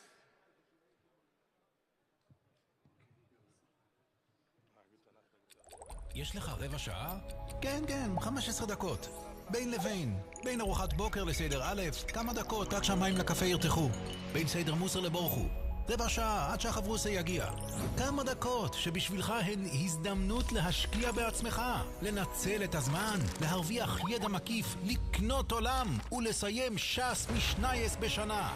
זה להקדיש 10 דקות ביום, ללמוד דף משנייס שמסודר בצורה מהירת עיניים, עם פירוש מאוד מאוד נוח. בתוך שנה, בלי שום מאמץ, מסיימים תרשישו סדרי משנה. לוקח לך ביום רבע שעה. רבע שעה! יוזמת לימוד שישו סדרי משנה נוסדה על מנת לאפשר לכל אחד, נער ואברך, צעיר וזקן, ישיב ובוחר ואיש עסקים, לסיים בתוך שנה אחת לימוד שישו סדרי משנה. ואין קץ, ואין ערך, ואין דמיין לתלמיד חוכם שבוקר במשנייס, לתלמיד חוכם שאין בוקר במשנייס. רק ידיעת הש"ס, ידיעת הדברים, זה דבר חשוב מאוד, וגם מדרבן להתמדה בלימוד התורה, ושכר גדול יש. כאילו זה השלכות מעל ומעבר ללימוד עצמו, לקשר קשר הדוק, הש"ס כולו. בסוף כל הש"ס הוא פירוש על המשנה. אבל איך מסיימים ש"ס משנייס ברבע שעה ביום? כל יום תאריך על הדף, התאריך שומר עלינו, דף ליום עם פירוש. יש את זה בספר, אפשר בתפילין או בנסיעות לשים את זה כל חודש חוברת, ויש גם 3 חוברות, וככה אנחנו מסיימים את הש"ס בשנה. יש לוח יומי, ככה בכיס אפשר לראות כל יום, עם כל סוג משנייס ללמוד ולסיים את הדף ליום ש"ס בשנה. אז בוא הצטרף למאות אלפי הלומדים בארץ ובעולם, המשקיעים כל יום רבע שעה בלימוד הדף היומי משנייס, וחווים עונג יהודי צרוף. אדוינו יועז לעמו ייתן, אדוינו יבוא ישמו בשולוין. אז מה זה רבע שעה בשבילם? הרמת סיפוק שזה מביא לבחורים זה מטורף. בחורים עשו את זה, השקיעו, בסוף הגיעו לזה. ב5 דקות שלפני סדר א', ארוחת ערב, בחורים יושבים, כאילו בחברוסס, כאילו לא, בליל שבת, יושבים, לומדים, בחורים מגיעים עם סיפוק, וואו, סיימתי עוד שעה, עוד מסכת, עוד פרק. Und der Chef, der alle sehen jetzt tun sondern geholfen uns alle Bruches von die Teure und so solche sein für Messiah sein, die sind direkt mit Aktion der Teure. אני מזמין אותך בעוד שנה לחגוג גם כן ולעשות סיום הש"ס משנייס, שנה הבאה סיום הש"ס עולמי. תתחיל מהיום, רבע שעה ביום, כי בשבילך רבע שעה זה נצח. דף ליום, ש"ס בשנה.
לא ידע יצרום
אנחנו מקדמים בברכה את הגויין הצדיק רבי יומין פינקל, משגיח ישיבת מיר שהגיע איתנו להשתתף במעמד זה. מוירה ורבו ישראל, לפני שאנחנו נמשיך בפרקי השירה עם הבעל המנגנים ברי ובר והנער המנגן בן ציין קלצקין בעזר השם, שנגנו כאן לכבוד המים הציר מיום טוב ולרבונון ציר משס משנייס. אנחנו נשמע את הגויין ממזקי יורבים, רב מנחם מנדל פומרנץ, ריש מסיפטה אויז והודו, שמזכה את כלל ישראל בחיבורים הגדולים, החל מהש"ס ועד ספרי אחרונים, יבוא ויברך את הקהל במעמד קדוש זה.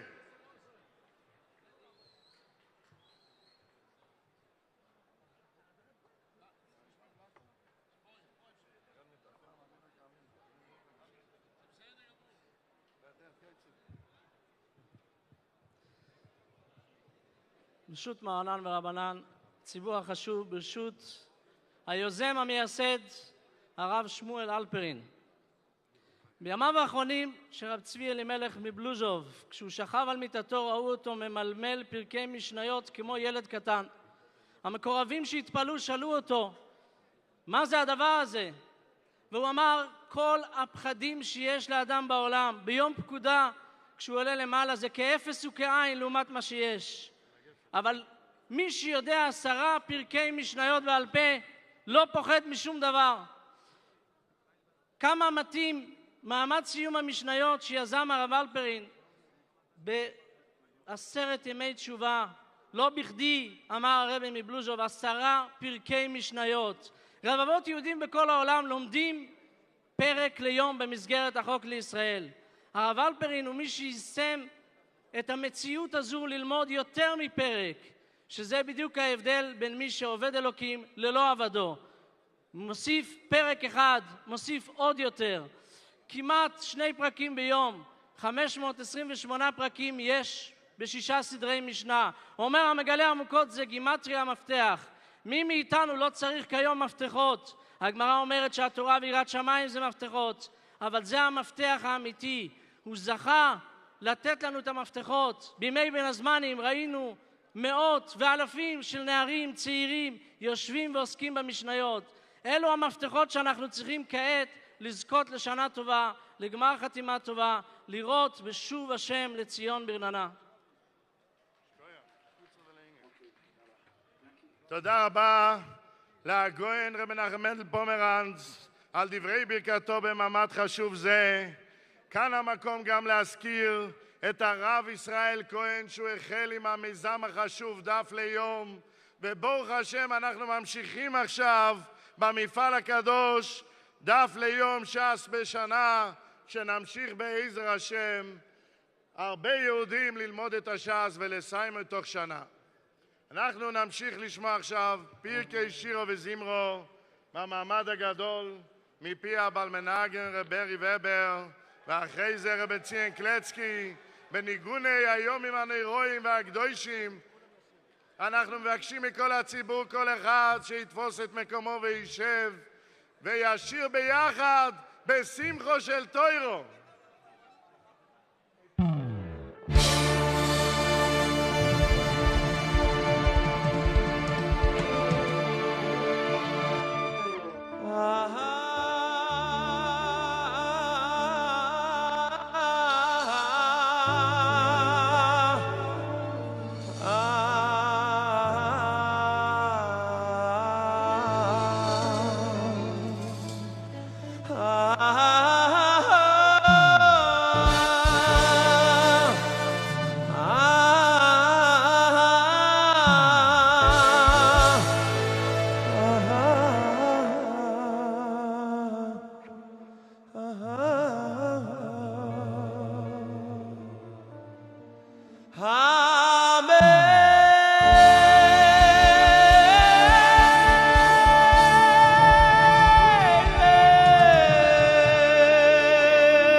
Asher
besim loy atu Hashem levadechu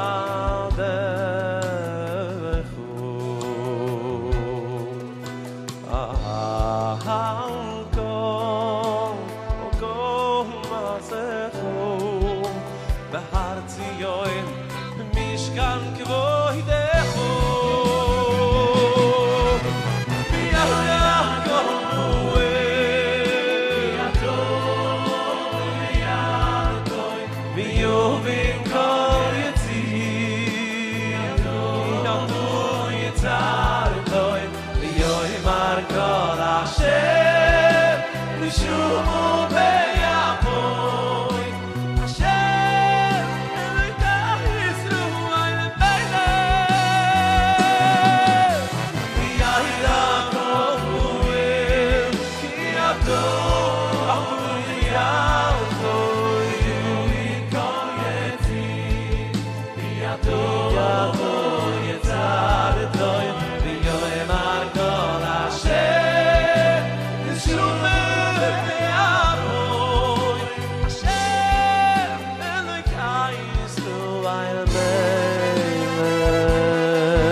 תודה רבה לבלמנגן, ברי ובר, יחד עם מקהלת מלכוס, על הזמירות שירויס לכבוד המעמד הגדול.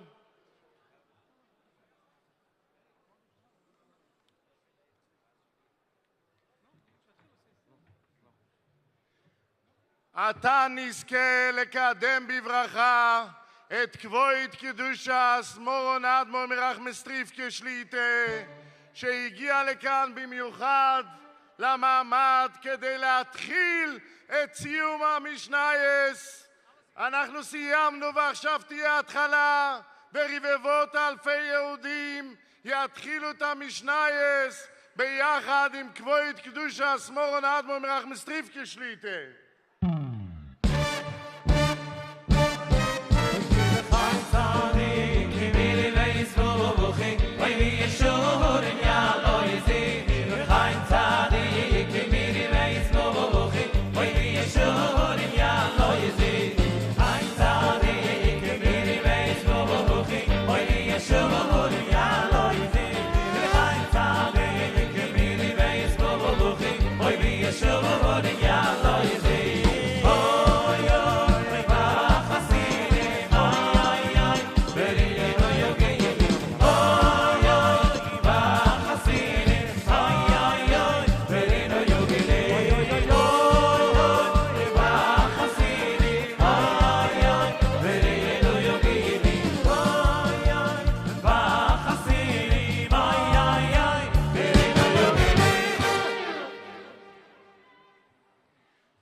Jetzt eben der Machsam.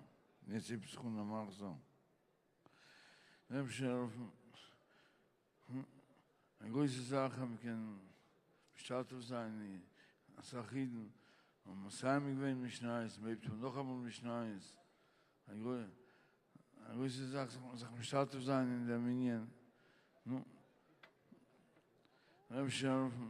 Und solche sein, weiter Mamschach sein, Tage. נלמד לעולם ונשמע לעשות כל התורה הקדושה. זו זה ליגה משנה, מימוס הקורא נשמע בערביס, ונהם פנוצלינן קרישמי בערביס משור שהכויאנים נכנוסים לאכול מתחימוסו, ונכויאנים ורן טור, תומוזים לבין טור מדף זרברת sind gehen viele und sie warten, bis sie Welt bei Nacht. Können sie essen Trimme. Arzif Ashmur Arishoino. Divre Rav Lezer. Es Rav Lezer alt, dass sie schoch bechol, sie nun eben Nacht, man belegt sich. Chachum im Oimrim, Chachum zum Art Chatzois. Am Ken, Mishchsos kann nennen Krishme. Aber גם לי לא אומר, גם לי זוג עד שיאללה עמיד השחר. ימשוך בו חדותי ganze Nacht, wenn Menschen liegen, also ganze Nacht. Meise, שבוי בונו וסמישתה,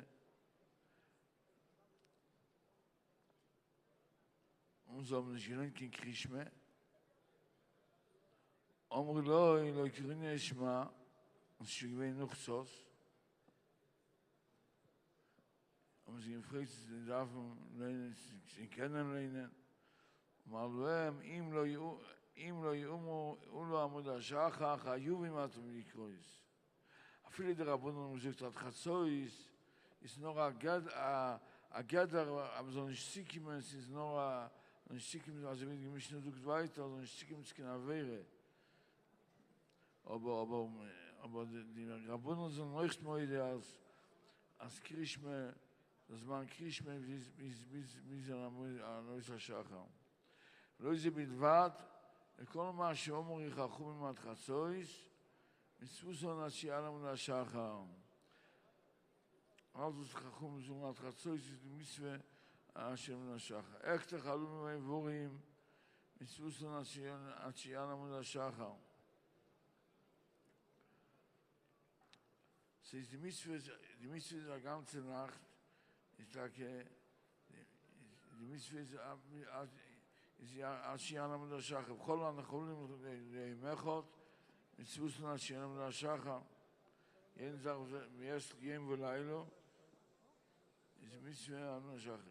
אם כן, לא מאום חכום מעט חצויס, ולארכי כיסודו מנעביר. נמשל ותקה, אבל תקה, זויכה זין, תקה נוחם uneben Mishnayis, Messiah sein, der Michel Take. Alle Sachen gestartet in Shir Mishnayis und wachsen größten mit Rachumim. Rishmaim mit Ministerius. Und so gesagt, sie bekamen sein Kulator Kilo. Elf Schis von Rabbeinu Kudo, ich versallt, die macht Mishnayis. Und so gesagt, Tag jetzt die Gile Schleim in Meir Rumeni, Schnauz Gile Veishie. Nana sind Golfmann und da gibt es ein Schio, und mach sie mit Teube.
מכם קורבן להשם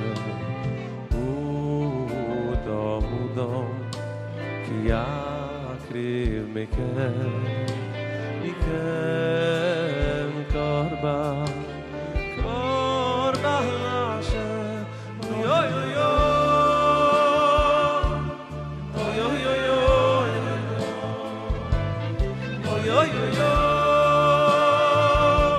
Boy,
shavdechu Baka shavdechu Tu isi Tu isi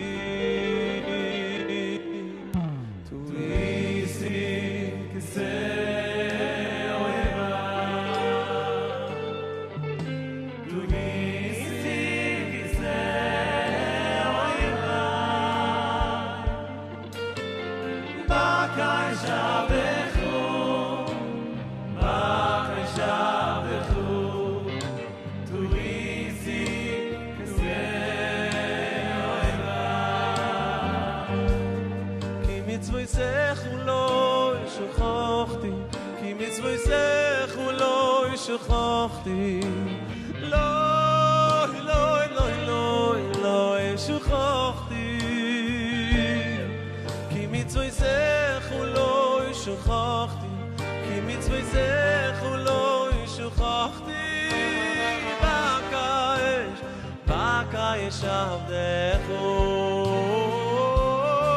כי מצוותך ולא שכחתי כי מצוותך ולא שכחתי לא לא לא לא לא שכחתי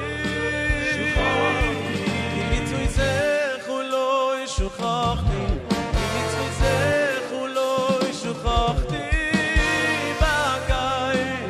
בקיש עבדך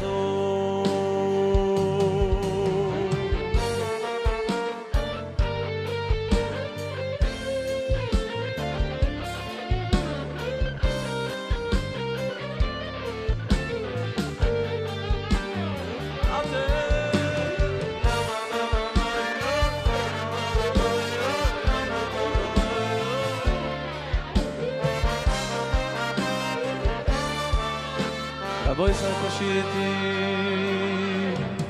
to easy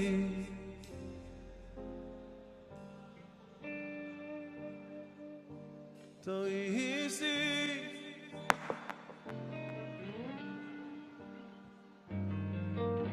we bakashavdechu to easy too easy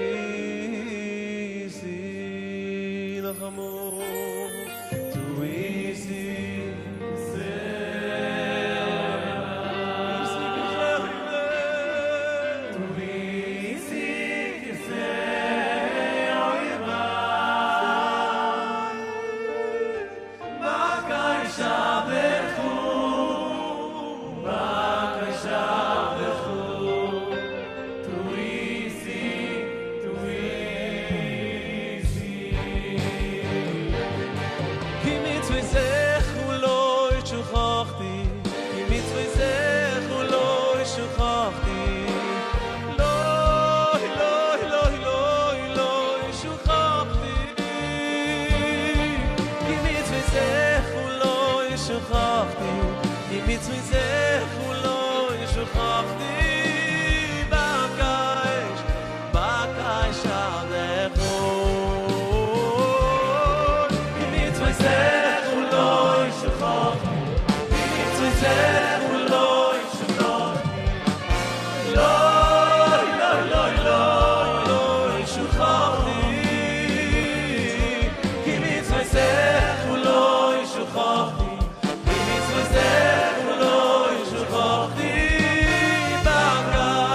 Elokim lo esifzem Leib nishbar v'nitken Elokim lo esifzem ירושלים זה לב העולם. ריבונו של עולם, אנחנו שבורים. אנחנו מתגעגעים, es bringt mir sich, Tate. Ich tu noch eine ganze Sache wie Klal Yisroel. Willen sie mir raus zu spritzen. Zerrissen, zerbrochen. Tate, uns will man nur dir. Oi, oi, oi. Oi, oi, oi. Oi, oi, oi.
עם כל זה, אנחנו מודים לך.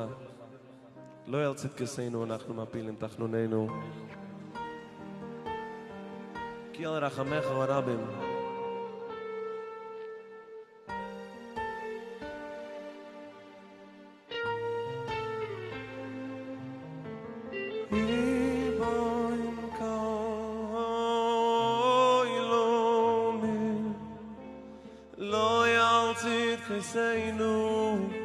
אנחנו מפילים תחנוננו לפניך ריבונו כל עולמים לא ירצית כסנו אנחנו מפילים תחנוננו לפניך כי רחמך רבים כי רחמך רבים לא ירצית כסנו אנחנו מפילים תחנוננו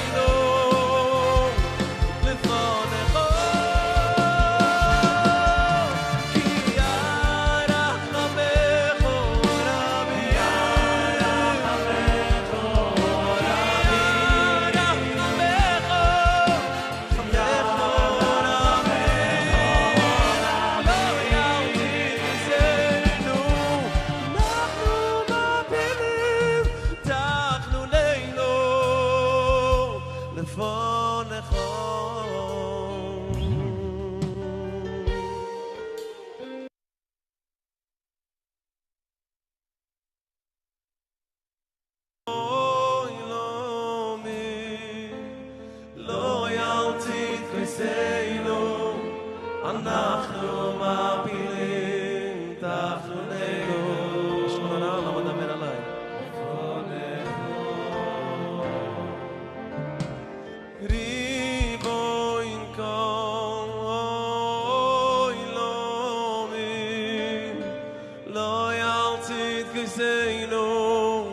אנחנו מפילים תחנוננו לפניך. בוא נשמע אתכם. כי רחמך כי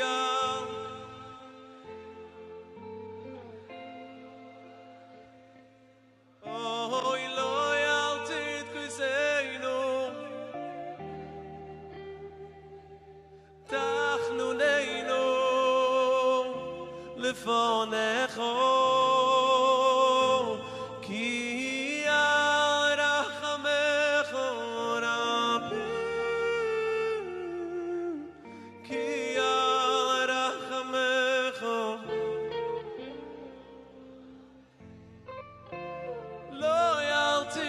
כיסנו אנחנו מבינים תחנוננו לפונך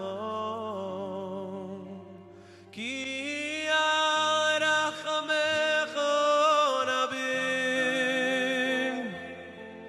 כי רחמך רחמך רבים לא ילתית כיסנו אנחנו מפילים תחנוננו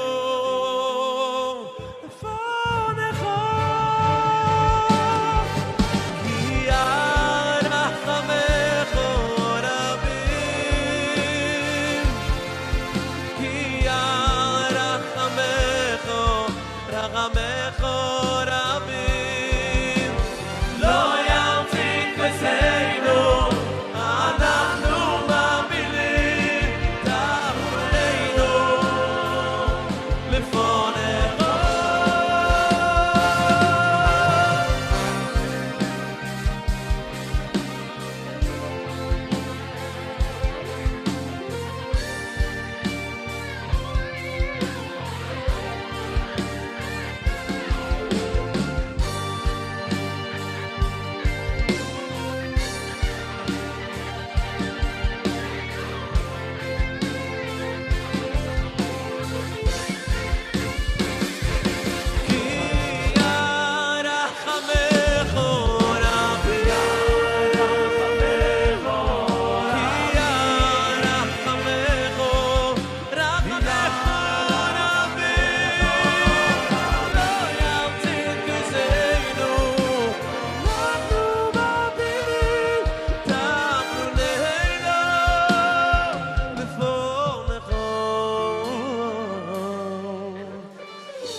אני רוצה להזמין בנצי קלצקין על הבמה.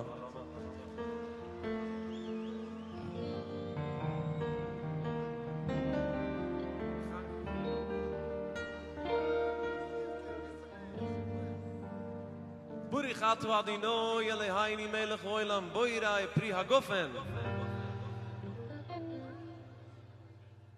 לחיים לחיים לחיים ולשולם. לשמוע הכל.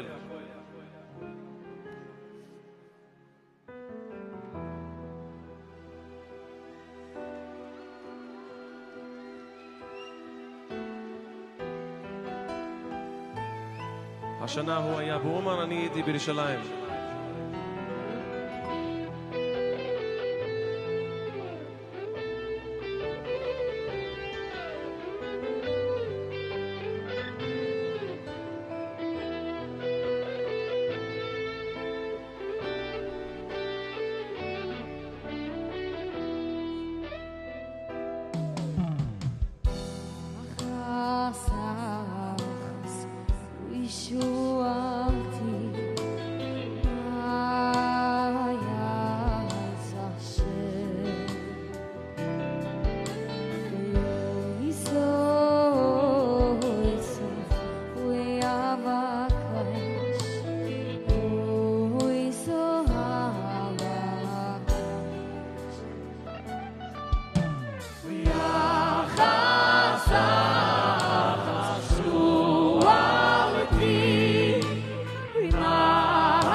השיר הזה מוקדש לרב שמוליק הלפר שליטה.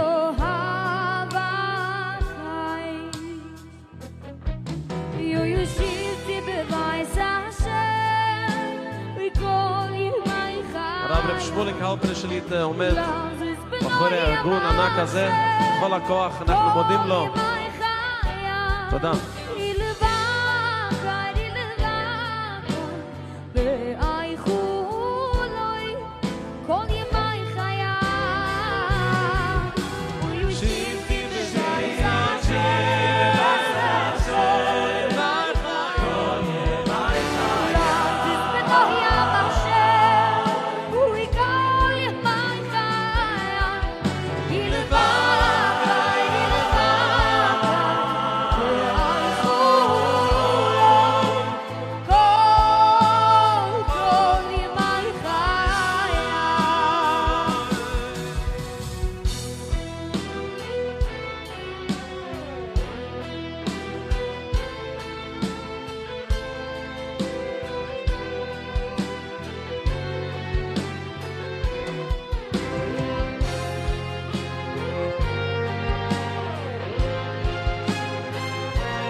yo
tu nigleisu bana ban koidechu Allah me kodishechu Allah me kodishechu L'dabarimo L'dabarimo Ba'anan koidechu Al am kodshechu L'dabarimo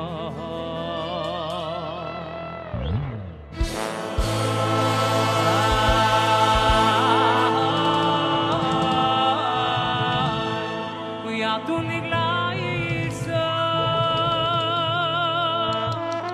banan kvoideichu oy Allah mi kadisheyichu Allah mi kadisheyichu l'dabarimo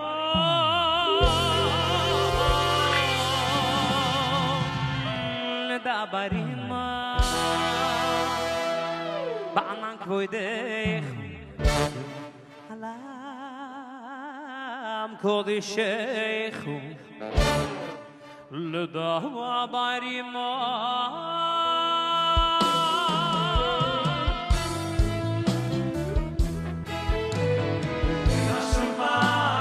Min ha-shumayim ishmado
I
מויריי ורבוי סי, אנחנו רואים כאן את השירה לכבוד הסיים, את האיסלס, את השירויס וסישבוכויס, איזה ניגון רגש ליום עם הנרואים. מויריי ורבוי סי, לפני שאנחנו מסיימים, אני רוצה לתת תודות. קודם כל האיש שיושב כאן משמאל, הוא לא רוצה שנגיד לו תודה, אבל אנחנו ניתן לו ברכה במקום תודה. אני אברך אותו בשם הציבור הקדוש, שהוא לקח על עצמו את המיזם הגדול, והציבור יענה אמן. הרב החוסיד רב יצחק שמואל, בן ברטינה סימונה אלפרין, שיזכה השנה. רגע, רבו ישי, ממשיכים, עוד לא לקום, יש עוד לילה ארוך, רגע. מוירה ורבו ישי, עוד לפני הברכה אנחנו נעשה שנייה פריימריס. היה דיון במערכת הפקה, האם לסיים ב-11:15 או 11:45. אמרנו נשאל את הציבור, מי בעד לסיים 11:15 שירים את ידו? מי ב-11:45? הסיום ניצח, אנחנו ממשיכים עם ברי ובר ובן ציקלצקין ורב זמבל. רבו ישי, רק תודות. אני אברך את האיש שעומד מאחרי המיזם הגדול, הגויין החוסיד רב יצחק שמואל בן ברטינה סימונה, שיזכה לשנה טובה, לבריאות איתנה, שיזכה להמשיך להגדיל תורה ולאדירה, והקדוש ברוך הוא יסייע בעדו, שילך לממן את המפעל הגדול, ועוד מאות אלפי יהודים יצטרפו למיזם הקדוש. רבו ישי, זה לא נגמר כפי שאמרנו, ניתן רק תודות קצרות לעיריית ירושלים, ראש העיר משה ליאון, ישראל קלם, הרב שמעון רוזנברג, מוטי בוקצ'ין, והגדול המפיק ברוך שכטר. תודה רבה לכולם. אנחנו ממשיכים בשירה כפי שהציבור הכריע עד 11:45. בעלי המנגנים בבקשה.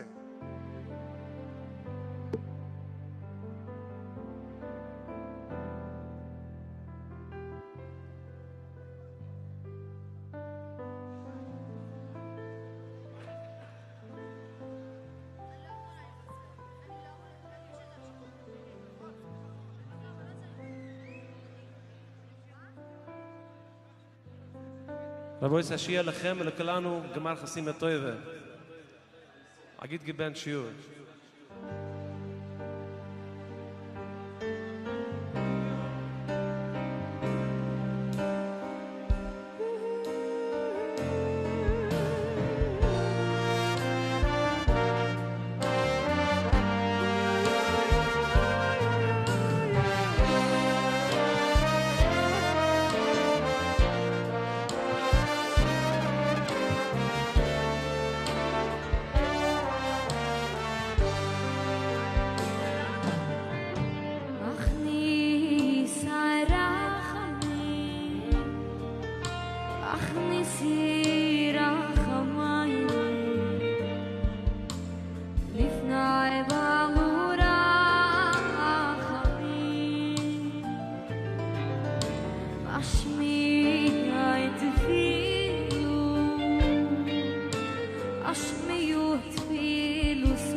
We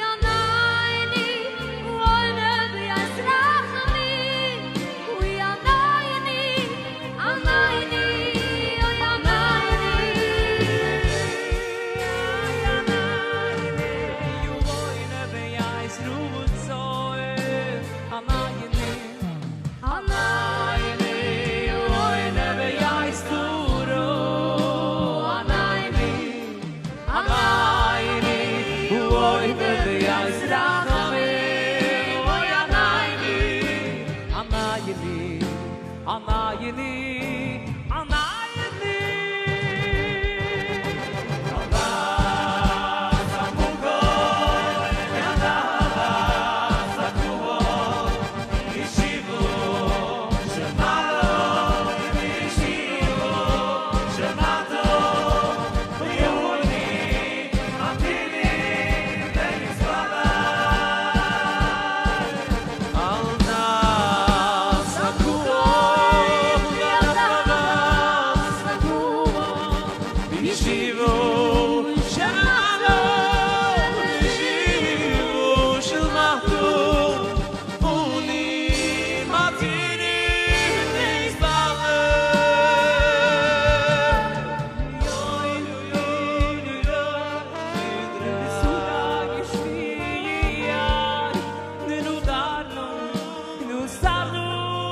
Oh,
Rav Shmulik Halpern.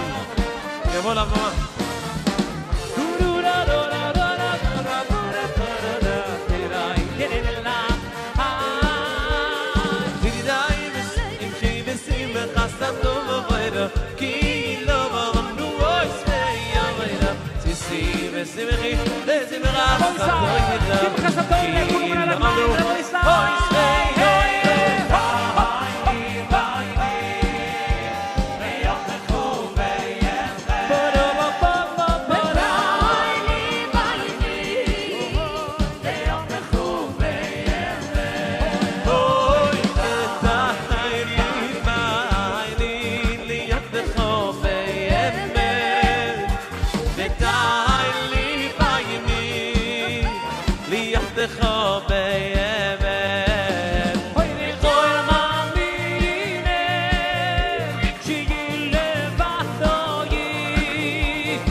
Rav Shmulik Halpern.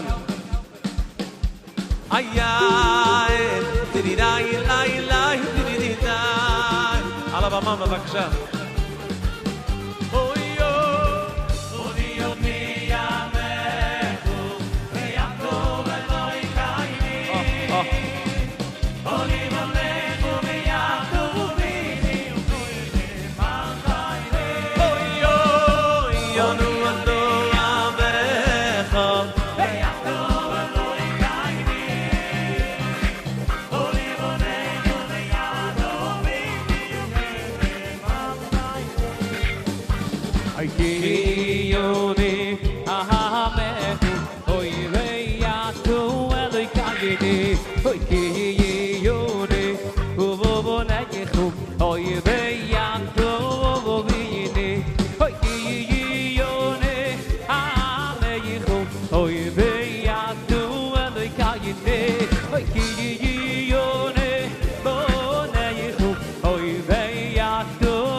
Toiru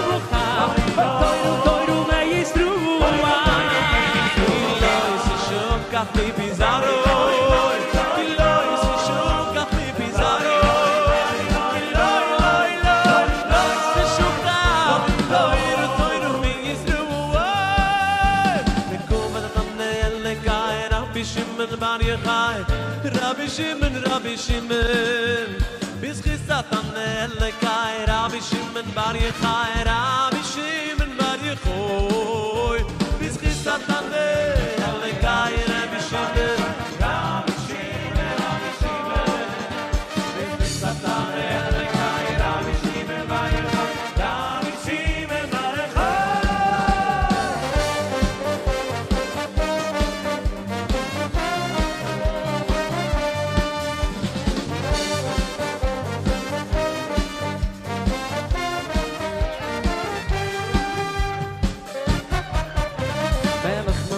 Kalu oilam kilai, kalu oilam kilai b'choy nechu. Yitnu zay al kalu uret b'kurechu. Uchmelech al kalu oilam kilai, kalu oilam kilai b'choy nechu. Veinu zay al kalu uret b'kurechu.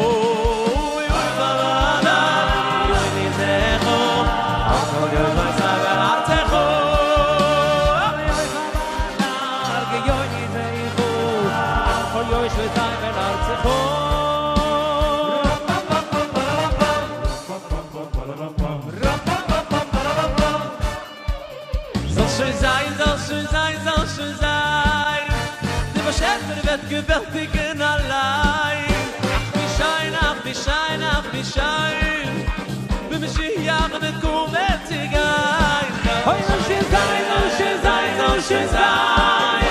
Der Schäfer wird gewältigen allein Ach wie schein In der Heide und der Yuman Oh, ja, Asher Mishel Echoto Asher Mishel Echoto Asher Mishel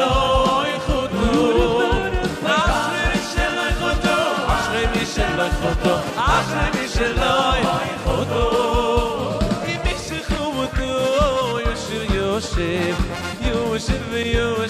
Yemechaloi Mishechumoto Yoshev Yemechaloi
Mamlechus goyanim, goy kudosh. V'yachtem tili. Mamlechus goyanim, mamlechus goyanim, goy kudosh. Ay, goy kudosh, ha'heilige Volk. We goy echad, ha'einzige Volk. Oy, v'yachtem tili. Mamlechus goyanim, goy kudosh. Goy kudosh, ha'heilige Volk. We goy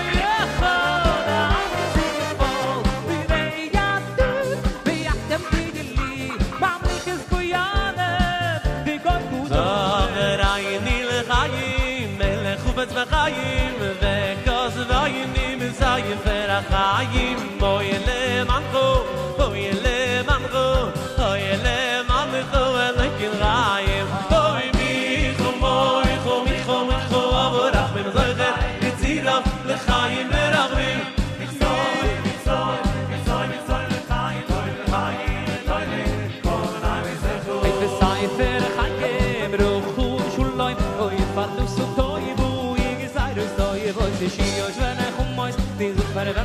sei lefunechu anachni v'chol chuvas Yisrael chayim toivim milshuloim anachni v'chol chuvas Yisrael chayim toivim milshuloim toivo v'tikusayvi v'saychu sayme li'alte l'chayim l'chayim toivim milshuloim meshuno toivo v'tikusayvi v'saychu sayme li'alte l'chayim l'chayim toivim milshuloim li'alte l'chayim l'chayim toivim milshuloim li'alte l'chayim toivim milshuloim li'alte l'chayim l'chayim toivim milshuloim li'alte l'chayim toivim הגמר חסים וטויבה לכל עם ישראל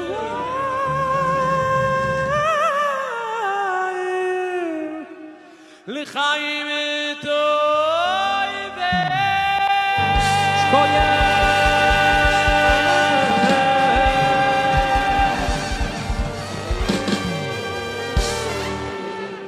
מזל טוב, מזל טוב.